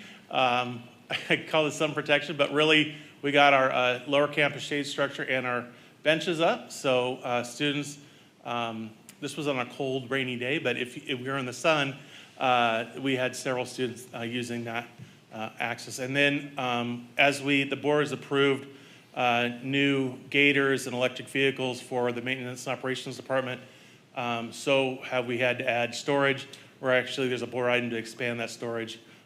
We're putting some charging stations up there, you can see. And then just another safety area, there's someone in this room that we named this turnabout. So if you come out of parking lot H, you're supposed to turn right. Somebody might have turned left. There was no curbing there. And so our police department, thank you for enforcing safety, stopped that person in this room and gave them a stern warning about turning left. It's called the Tarango Turnabout. I didn't want to mention that. I did not want to mention that. I cannot believe you just called her out like that. Wow, talk about ratting somebody out. Dr. Tarango, that You was better not wrap me. his car. So we were all dying to know. I was. I'm not gonna lie. I was So- like, was it me? So we joke, but there's a lot of traffic coming that road. Our turnabouts, it's a safety issue. So in the beginning of the year, we had cones up. And so Richard Romero, our new interim maintenance director, suggested some curbing. So we did that. It creates a safer path of travel for both. Has anybody hit it yet? No, sir. No. Have you? No. It's a Jeep, right? It's a Jeep. No, but I'll tell you, when you come out that driveway, you do think about cutting across until you see that curb Right. Yeah. So, Mr. Brady, that's why we went the curb. So, anyway, I didn't want to it wasn't me. Dr. Ringo wasn't me. But I just wanted to share a little bit this evening. My plan is to bring forth every month a little update on our larger projects, a timeline. I mentioned I'll bring that to you in either November or December. We're also, official bids will be coming in soon. We're getting through the architect RFQ process for Building 30, so I'll bring that update. But in between, I wanted to provide updates on the smaller projects and kind of themes of things we're doing in facilities. And these access projects, was good to hear about those tonight because the board will be in 10.4 on Resolution 25-17, National Disability Employment Awareness Month. So fitting, perfect. All right. Dr. Freeman, before you go, Yes, so sir. this isn't an access question, but can you remind me, last month I had a really comprehensive tour of the facility, but Sure. can you remind me what the project is on the corner of Fitch Hatchery and Bear Valley Road? I saw it today, a whole bunch of white poles in the air. And someone explained it. I just can't remember what it is. That's our Christmas tree lot. So someone uses that facility for Christmas tree lot. So, Really? Yeah. So With that's what all that'll the be. poles going white- in there? Yeah, that's just once a year. Once a year. That they, Use the college was doing that before I got here. They rent it out. Oh, I see. Well, that's So why I we couldn't make a remember little what bit it of was. money on it. Okay, all right, thanks. Sure. I have one question Yes, sir. on the repair of the electrical circuit. Where are we at on that? For So my that- favorite parking lot. For parking lot Q. Yes. Part of the favorite solar project. So that, Let it die, man. Let it die. yeah. So we are Covered shaded parking. Yeah, so our shaded parking, as well as the instruments out behind maintenance, those are almost all complete. Will be up. It has to be live by April 1st, and so that will all be done very soon. I can provide you an update. That connectivity also has to do with our CDL. Yeah, I believe that's what he was asking about. Yeah, so that should be coming probably the next couple months. We'll have this spring, we'll probably have 5 or 6 very large projects going on at the same time. And so we should see that in the next couple months. Okay, Wow. thank you. If I could just make a little comment, and I wanted to say this during my Trustee comments. I played in my first member guest at Bear Valley Country Club in 30 years this last weekend. And there's nothing better than to pull up on what I call the old sixth hole. I don't know what number it is now. And to have both teams say something about that college and have you seen, and the first group I was with, Robert, you would have been proud, the board would have been proud. This guy said, this place used to look like what, blah, blah, blah. And look at this, and they drive by. And one of them said when he comes home now, he drives down Fish Hatchery because he's just in awe of that building. He lives in Spring Valley Lake. So to everybody here, this just looks so good, and it's so nice when people brag about it. The second group on Sunday were bragging about the baseball diamond, so it kind of gives you a chance to brag about it, what kind of money we're spending out here. So it's good. I forgot the water fountain, though, so I'll bring it up next time. I would just encourage them to be forward thinkers instead of looker-backers. Yep. Just saying. Looker-backers, huh? Looker-backers. That's a new one. Yep, you're welcome. Thank you. All right. Yeah, the hugest fan over here. Kirsten.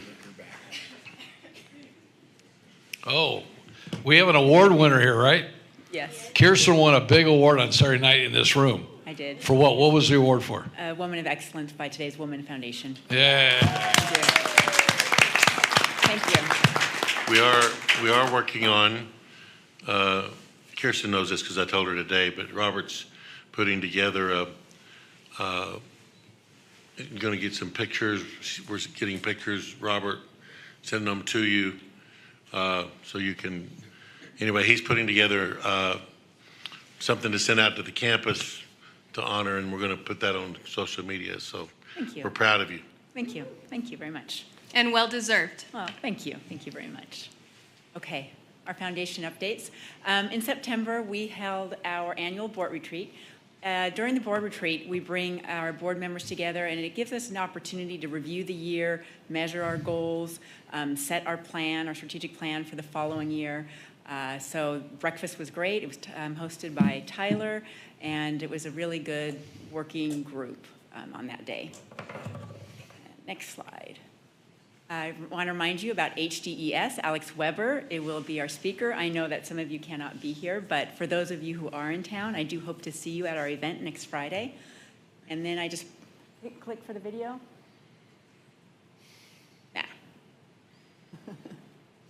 There we go. High Desert Education Summit. It's your friend Alex Weber, and I am so excited to see you October 24th. We are going to be leading with confidence, turning setbacks into opportunities, and activating your greatest potential, because this is all about engaging, empowering, and educating together. Make sure you are all signed up and registered at the ticket page. You are not going to want to miss this incredible event, and I can't wait to see you there at the High Desert Education Summit. That's playing on all of our socials right now, and we're just putting out and marketing that. So we're super excited to have him. He has great energy. We had a tabling event at the Dreamers Awareness Day and Transfer Fair inside the SAC. That happened yesterday. Gave us a chance to talk about scholarships. And speaking of scholarships, the Foundation for California Community Colleges has set aside money for real estate scholarships.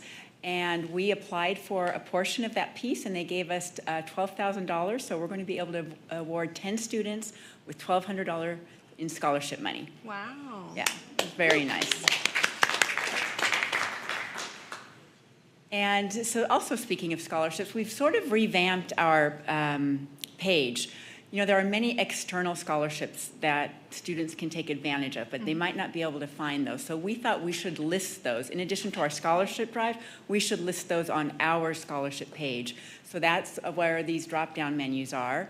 And in addition to that, we created a second page whereby those who give scholarships can submit their scholarship onto that website as well.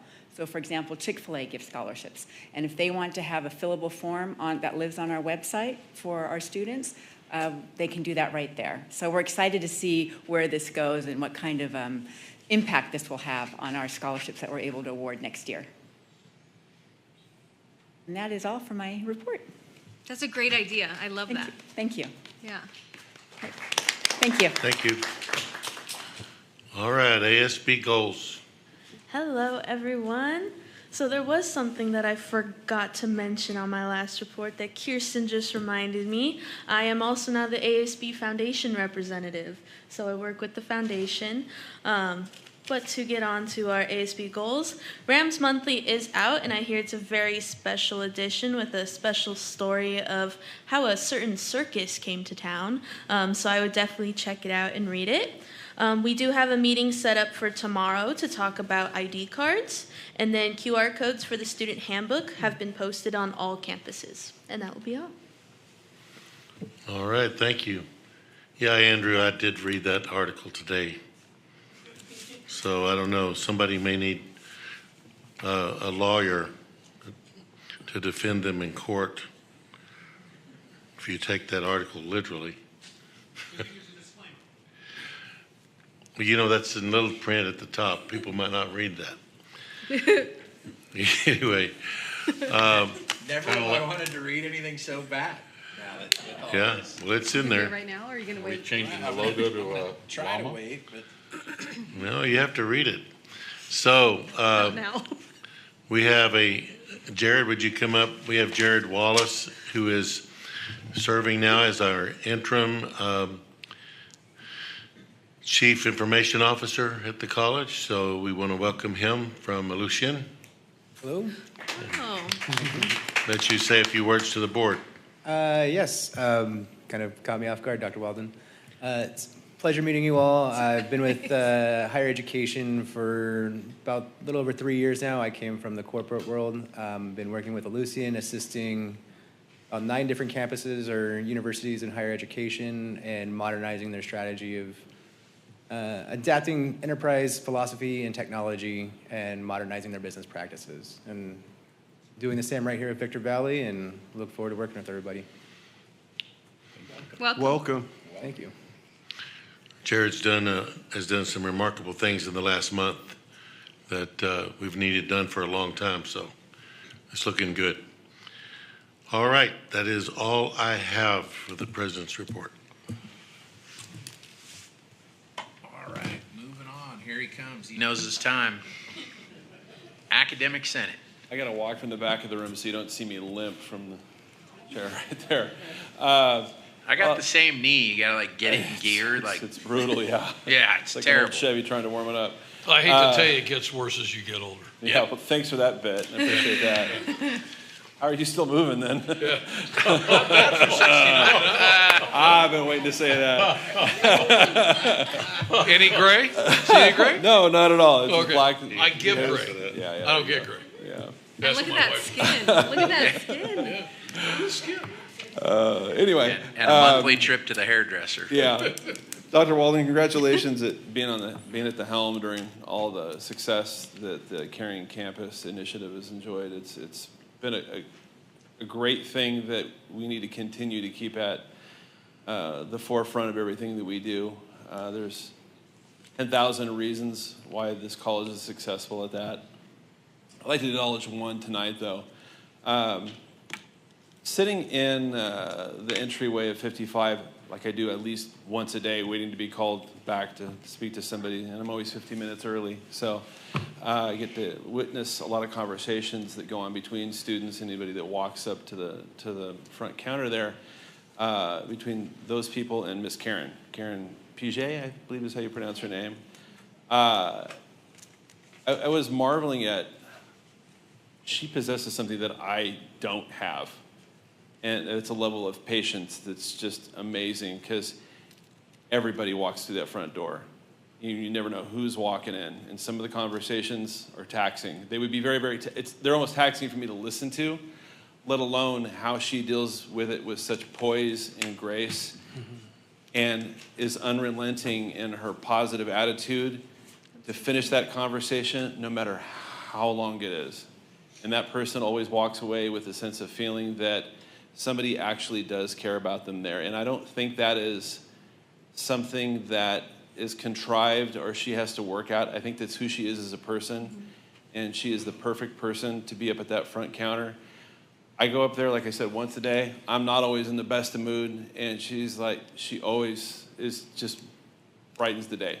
And that is the person that needs to be up there, and it takes a very diverse skill set to run a college like this, and it's fantastic that somebody with that skill set, we have found that person, and she is there representing us, because that's the best face forward that our college has. So that's all I got. Oh, I love that. Thank you for that. That's a great story. Somebody tell her that he said that. Oh, I know. AFT part-time. Not here. CSEA. CTA. No. Management. Yes. Gabby. There it is.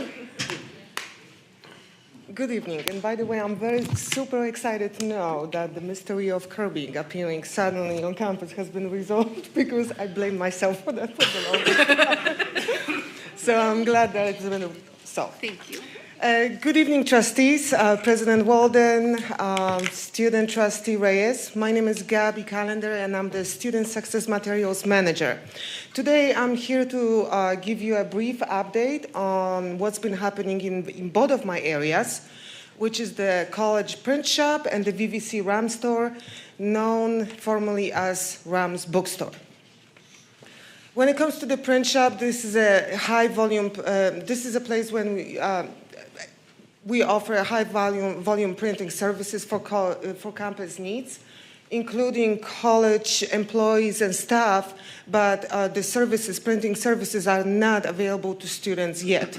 So this is something that at some point we might actually explore. But as of now, the print shop produces all the prints and copies and everything else for college employees. When it comes to the volume of impressions / copies, an average number reaches a little bit over 230,000 copies. So when you think about that annually, that's almost 3 million impressions and copies that is being produced at our print shop, with the busiest months landing on May through August because of the graduation and the fall rush. So when it comes to my current focus areas, we're focusing on establishing new pricing for printing services, as well as upgrading existing equipment and adding new ones. I've also implemented a feedback survey for each work order that's being completed at the print shop, so that way we can collect that data and improve the services. When it comes to the pricing review for the print shop, well, as you can see, the most recent update was done to 11 by 17 in color format in 2020, but everything else hasn't been touched price-wise since 2005. So these are the numbers that need to be revisited. The numbers are being worked on, and once those are established, that will be approved by the cabinet and Dr. Walden and communicated with the college community via email, just updating everybody of that change. When it comes to the equipment upgrades at the print shop, right before the graduation, we're able to add a brand new Xerox black and white machine. And when it comes to an upgrade of an existing equipment, 37-year-old paper cutter was replaced with a new one, and the 29-year-old laminator was also upgraded to a brand new machine. So that was a huge relief for the printing technician right before the graduation, because it came the time when there was no more parts to search for such old equipment. So thank you, district, so much for securing those upgrades for us. And now let's jump into presenting a couple of highlights from my VVC RAM store. So I'm going to talk very briefly about our graduation season, fall rush, student success emergency fund, point of sale equipment upgrade, cost savings initiative, and I'm going to analyze very briefly data coming from sales of general merchandise. When it comes to graduation season, nearly 1,000 students, either alone or together with friends and families, came through the doors of our store May through June, purchasing graduation regalia, including honor cords, sashes, PTK, graduation regalia, as well as custom stalls / sashes. We're able to deliver multiple special orders for customized sashes for departments such as EOPS, Mesa Unidos, Ready Rams, ASB, and Veterans Resource Center. Moving on to the next slide, and going through the inventory at the end of June, with the beginning of July, we started prepping for the fall rush. It's been an extremely busy season for the store, but also a very successful time in terms of sales. To make that time more exciting for our students and college employees that came to visit our store, we put together a spin a wheel raffle drawing. We're able to secure 40 prizes, starting from hoodies and caps and beanies and ice chests, all the way to a beach cruiser, Pepsi beach cruiser, that went to one of our EMT students. Even Tyler won a prize. A small hoodie for his daughter, because I didn't have a size in his demand. Sorry, Tyler, love you. When it comes to the Student Success Emergency Fund, this fund I established during our most recent open house with the foundation office. During that time, this is the time when our college employees have an opportunity to sign up for payroll deduction and support a fund of their choice. Well, I used that time to create a brand new fund that would help financially students that for some reason might not be able to afford certain non-textbooks materials, such as very expensive bio kits or art kits or uniforms. And we have many disciplines and supplying a lot of uniforms for all those disciplines. And for some of the programs, if students don't have required uniforms during the first week of school or even on the first day, they might be expelled from the program. So identifying those students that are in financial need is very crucial for me. And knowing that I can help with your help is absolutely priceless. So Caring Campus all the way. A couple of days after establishing that fund, award came from the executive director, Kirsten Acosta of the foundation, letting me know that annually the fund will be able to generate around $30 to $100. So that's an awesome news. Moving on to the next slide, point of sales equipment upgrade.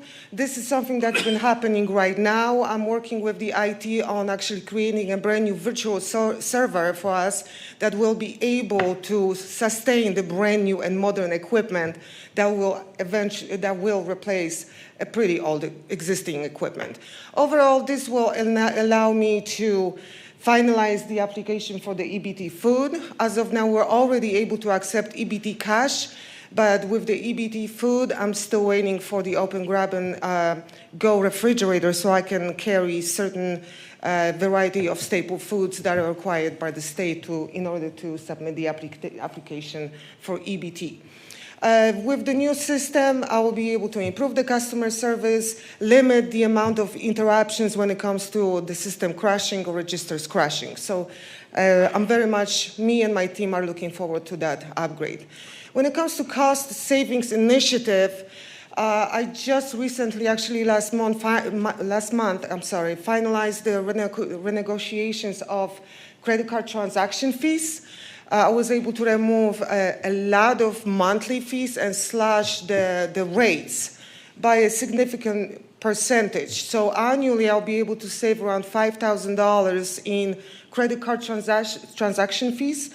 And just to give you a comparison, annually we pay right now around $8,000 to $9,000 annually just for credit card transaction fees. So cutting it in more than half is significant to me and my budget. When it comes to the product expansion, myself and my team are working really hard every single day on bringing in more apparel, more general merchandise, listening to our customers, listening to our students, identifying what's hot and on trend. We were able to find a vendor that specializes in producing and actually has got the license to produce Disney and Hello Kitty collegiate apparel. It's been a huge hit. It created a lot of excitement around students, our college employees, as well as members of the community. When it comes to increasing and enhancing food traffic, this has been always a goal of mine. I've been trying to identify ways of doing so. So I've decided to bring in value products, such as 99-cent store stickers and 99-cent store servings of food for our federally friends and koi. We have a pretty decent selection of sun-dried drinks, ice cream, and toiletries for our students. So this has been pretty successful. It's really hard sometimes to keep all that food in stock for, for sale. And I'm almost done with my presentation. When it comes to give you a quick overview of my sales, when it comes to fourth quarter of 2023, which is the fourth quarter means July to September, this was the first, this was the first semester when actually the RAM store did not sell books anymore. So that was the first semester when the sales came solely from the sales of general merchandise. So at that point, for the first quarter of 2023, the store generated around $160,000. I became the manager of the store in the spring of 2024. The sales dropped a little bit by about $4,000 in the first quarter of 24. But now when you look at the first quarter of 2025, we're doing much better, and we're looking at around increase of more than $40,000 just for the first quarter of this year. And lastly, looking ahead is the store remodel, coffee shop edition, becoming an EBT retailer that would allow us to tap into a brand new revenue source. E-commerce platform, this is definitely on my plate to complete, something to complete. Right now, I'm currently around 50–60% done with cleaning, removing all the old merchandise, non-existing merchandise, and adding what we actually sell. I'm looking ahead, I'm planning on partnering with certain departments such as art and welding on showcasing our students' art and maybe offer it for sale at some form of a profit-sharing agreement. So this is already something that is in motion. I've reached out to our department. They're super excited about that, and I am also excited.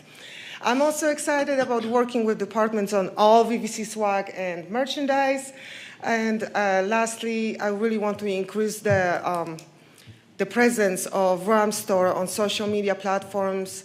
And I also plan on launching monthly newsletter just to promote what's new and available at the RAM Store. And with that, I'm going to say thank you very much for your attention.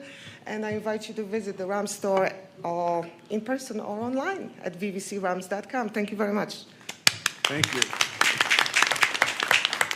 Wow. You know, Dr. Walden, I remember when you notified the board that after your search for that person that Gabi had earned that right. Gabi, you've done a great job. I've known you a long time. I'm really proud of you. And when you talk about that profit sharing, that's kind of good in the private sector, you know? Yeah. It's okay. Good job. All right, 8.1, public comment related to consent agenda. Presume there's none. And is there a motion? Motion. Second. Motion by Brady, second To by approve with the change. Tarpley, to approve as With the changed date. 8.64. 6-4. 8.64. Like the year.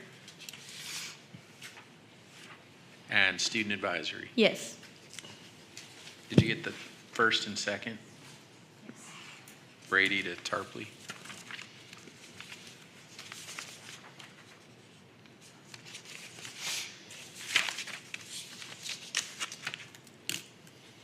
It's a huge consent agenda. Mm-hmm. All right, any public comment related to action agenda? I don't have any slips. I'm going to go with no. There's no 10.1. Board of Trustees self-evaluation results. Motion. Second. And any discussion on this?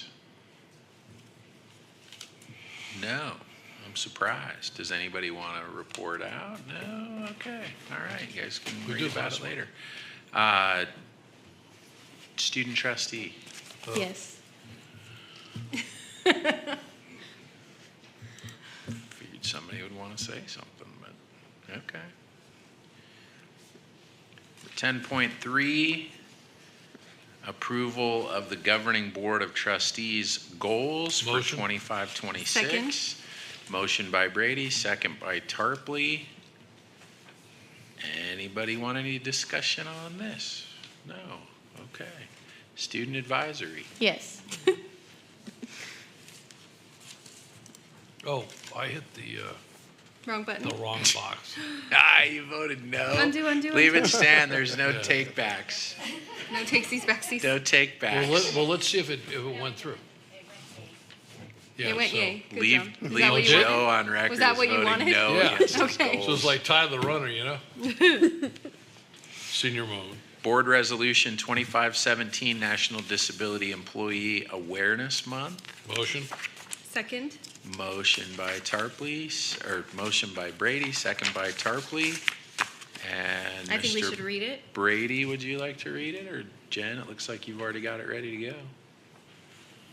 You made the motion, so. Yeah, But Jen's got it ready to go, of course, because she's squared away. Okay, so Resolution 2517, Victor Valley Community College District Board of Trustees National Disability Employment Awareness Month. Whereas in 1945, National Employee, the Physically Handicapped Week originally observed in the first week in October was then changed in 1965 to remove the word physically in order to acknowledge the employment needs and contributions of individuals with all types of disabilities. And whereas in 1988, the United States Congress declared October as National Disability Employment Awareness Month to educate and raise awareness about disability employment needs and contributions of individuals with disabilities. And whereas Victor Valley Community College District welcomes the talent of all people, including those with disabilities, as a critical part of its workforce and efforts to build an inclusive community and strong economy. And whereas during National Disability Employment Awareness Month, the college wishes to raise awareness and recognize and honor the talent and skills of Americans with disabilities. And whereas Victor Valley College promotes positive employment outcomes for people with disabilities by increasing access and opportunity and removing barriers to employment, now therefore be it resolved that Victor Valley Community College District does hereby recognize, support, and honor October as National Disability Employment Awareness Month and celebrates the many and varied contributions of people with disabilities. Beautiful. Student advisory. Yes.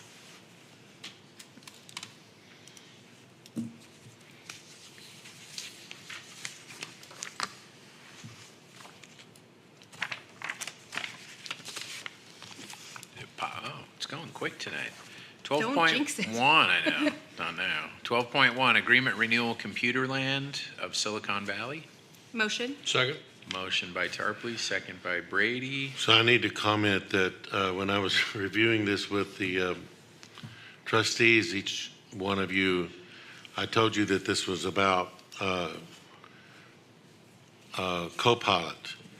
This was actually our Microsoft renewal for the year that happens to include Copilot now, Microsoft 365. So we're not spending 115,000 or whatever it is just on Copilot. It's the whole Microsoft suite. $116,398. No, that's what it costs us per year. So not a bad price for all of That's the government pricing, not private sector pricing. Right. it. But we have 1,200 employees using this. 1,169. Almost there. Student advisory. Yes. All right. 12.2, Purchase Agreement with Open Group, Office Furniture, Building 42. Motion. Second. Motion by Brady, second by Tarpley. Student advisory. Yes.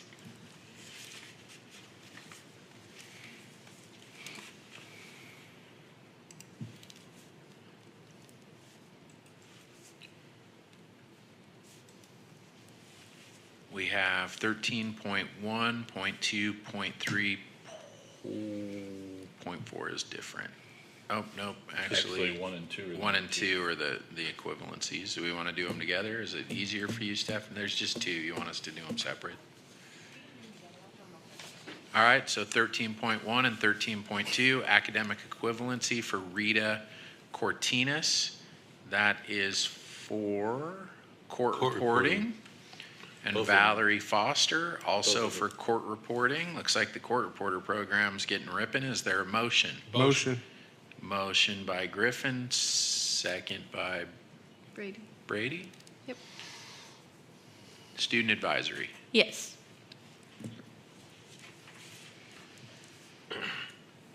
You want to go verbal, or are you going to?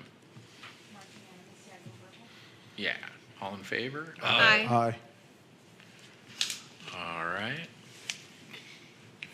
Contract of employment, Dean of Instruction, PSIT. Motion. Second. Motion by Brady, second by Griffin. Student advisory. Yes. And it looks like I'm going to introduce Dr. to you Walden is summoning our someone new to. Dean of PSIT, Brian Quarles.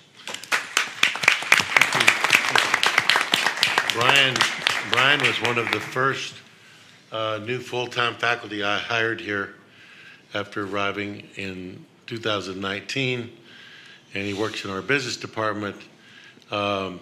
He used to be a U.S. attorney, worked in Washington, D.C., and so he has quite a background, and he brings a lot of expertise and talent to this position, and very excited to have you, Brian. So go ahead and tell us what you think.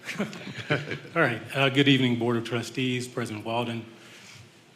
Let me say that I stand before you tonight with a profound sense of gratitude and humility to be entrusted in the leadership as Dean of Instruction for the School of Public Safety and Industrial Technology.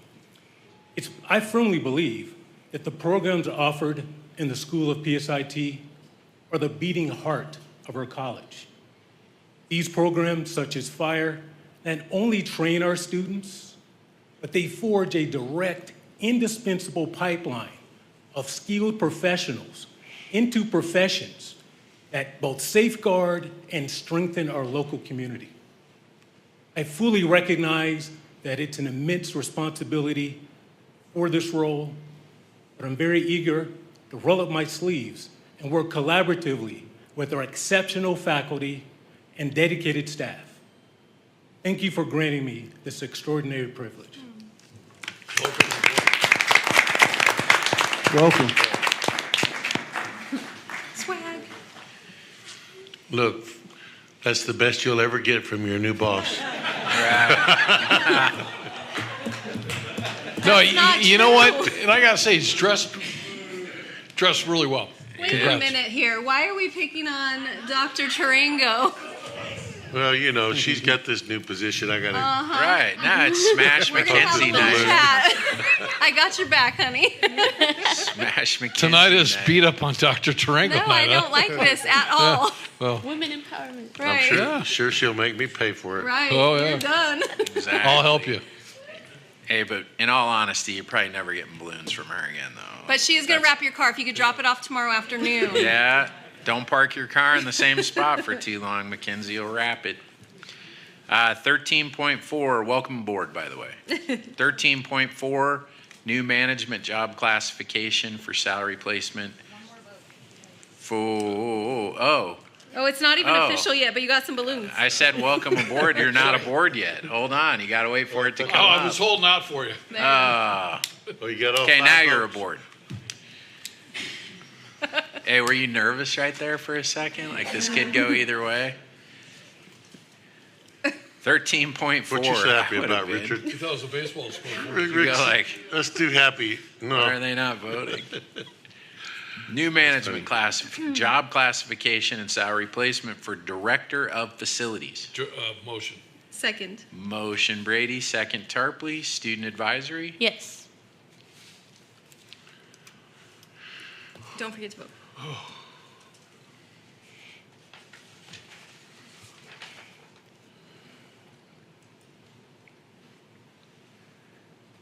$13.5, employment agreement for interim director of student services. Motion.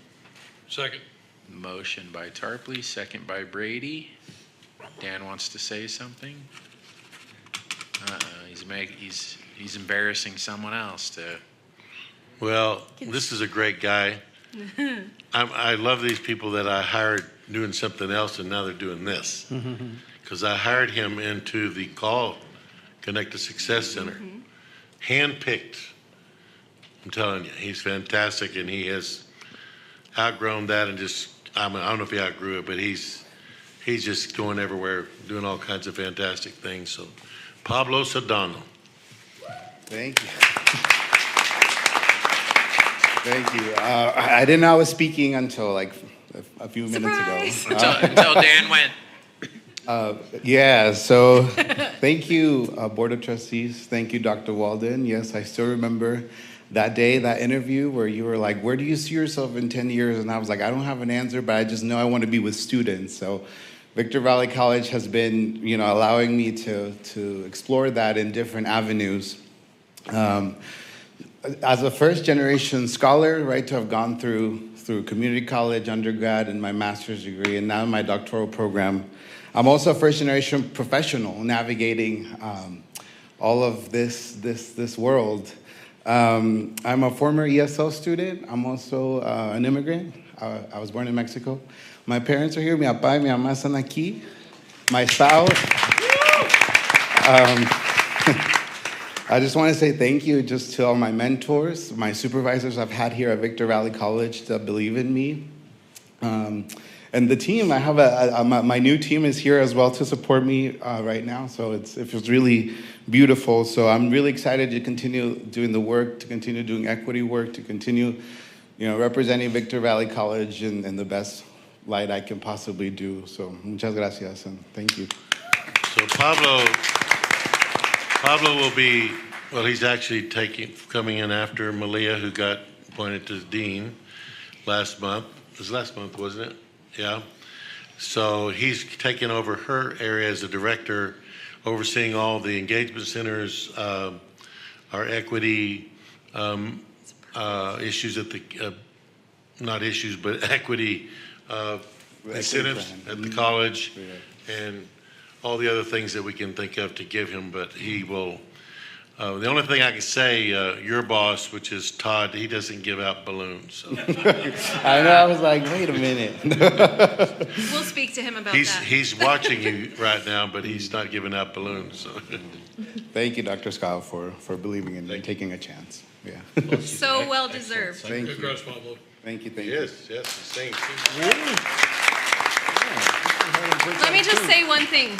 I just want to say one thing. I am overwhelmed right now with the amount of talent and hard-working individuals that comprise Victor Valley's staff. Like, I can't even, it's overwhelming me. I'm tearing up because we have such hard-working people that mean it and they believe it and they live it, and it's unbelievable how lucky we are in this high desert to have such amazing individuals, and I'm just so proud to be a small part of it and to witness it. It's very emotionally overwhelming to see how hard all of you work and what a phenomenal job you do. You do every day, all day, and you live it. And then Dr. Walden, and not Brandon, but Joe and Dr. Todd Scott get to go and speak about you and brag about you and brag about our students. And so well done, everybody in this room.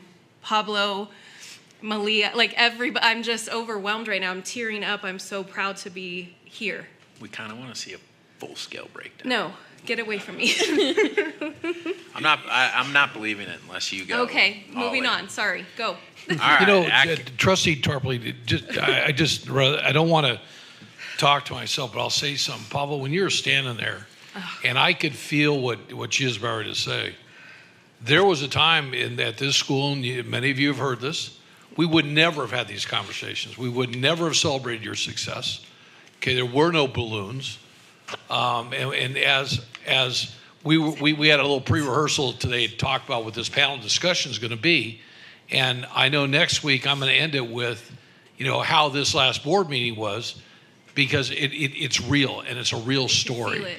And I want to really congratulate everybody here, this is a real team deal. And, you know, when Lee in the back talks about the 10,000 great things that we have here, I mean, I'm telling you, it's really is pretty cool. And I'm even more honored now than I was 10 minutes ago to be able to speak in New Orleans. I mean, it's really pretty cool. So. Yep. Very, very cool. Sorry to take Trustee Wood, No, no. God it's bless good. you.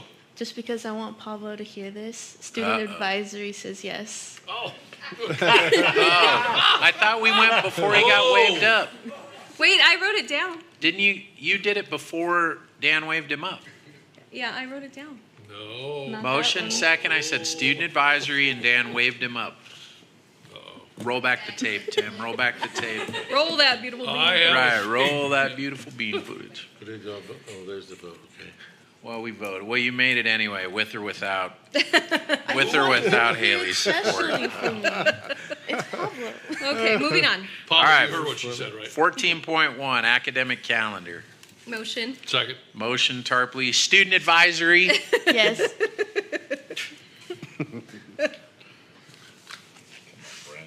By the way, if the board wonders, why do you get some positions that you approve and others you don't, it's because the law says if it's an academic position, it has to be board approved. So that's why you get some and not others. 14.2, 27-28 academic calendar. Motion. Hold on. Don't tell Go. anybody. We said nothing. Motion, go ahead. Motion. Second. Motion, Terrell. Second, Brady. I got it. What in the hell was that all just about? That's between them. I'll tell you later. Oh, wow, I don't know. That was, to do with that. I don't know what's going on up here now. I can say but it was the cake that did it. It was a something. Sugar. Student advice, yeah, Joe's all high on sugar over Yes. here. Student advisory is a yes? Yes. I got it. Okay. Haley, what did you put in that cake? Is that like a rum cake or something? These two are. I'm just making sure something is getting done. That's She's all. holding her All right. vice president duties. Yes, you're welcome. Okay, all right. So graceful. Are you two sure you don't want to reject the positions you just took? I don't know. 14.3, Advanced Technologies Consulting. Motion. Second. Motion, Terrell. Second, Brady. Student advisory. Yes.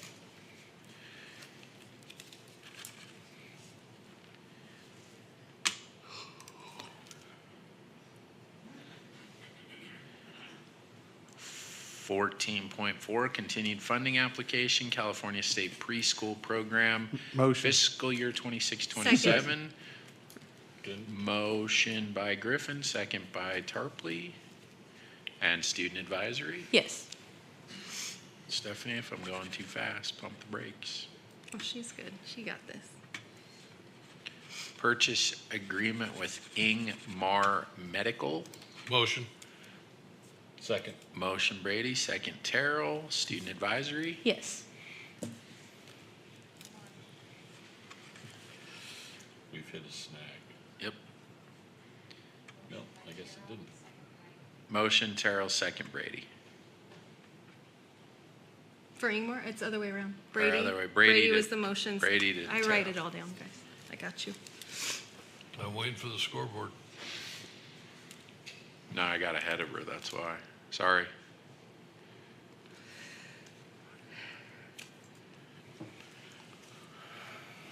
And 14.6, curriculum changes. Motion. Second.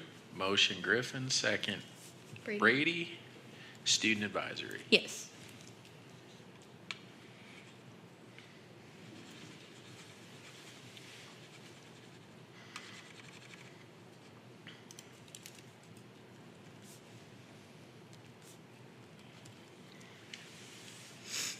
I jinxed it, it slowed down. Yeah, you now. jinxed I it. jinxed it. Last one. 15.1. Motion. Second. Motion by Tarpley, second by Terrell. Did I get that right? You have a Tom. This is a $80,000 grant to our Veterans Resource Center. which was the most amazing presentation at the President's Circle Luncheon. Absolutely. Yes, we are voting on this. Student advisory? Yes.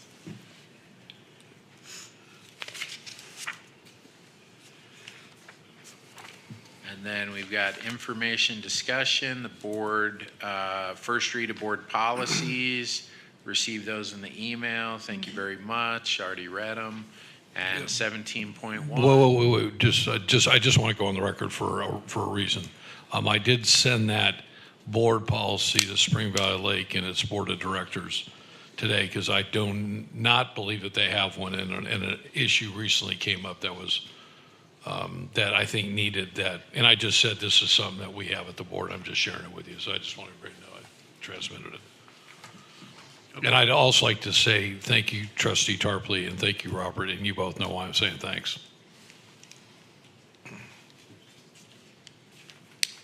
Inside joke. For the cake? Yeah. Yep. Oh, thanks for the And cake. 17.1. Motion. Second. Motion Terrell, second Brady. All right, that's it. What about the Thanks student a bunch. Yes. No student advisory. No student advisory. No, not de mama. Sorry, you can read these now.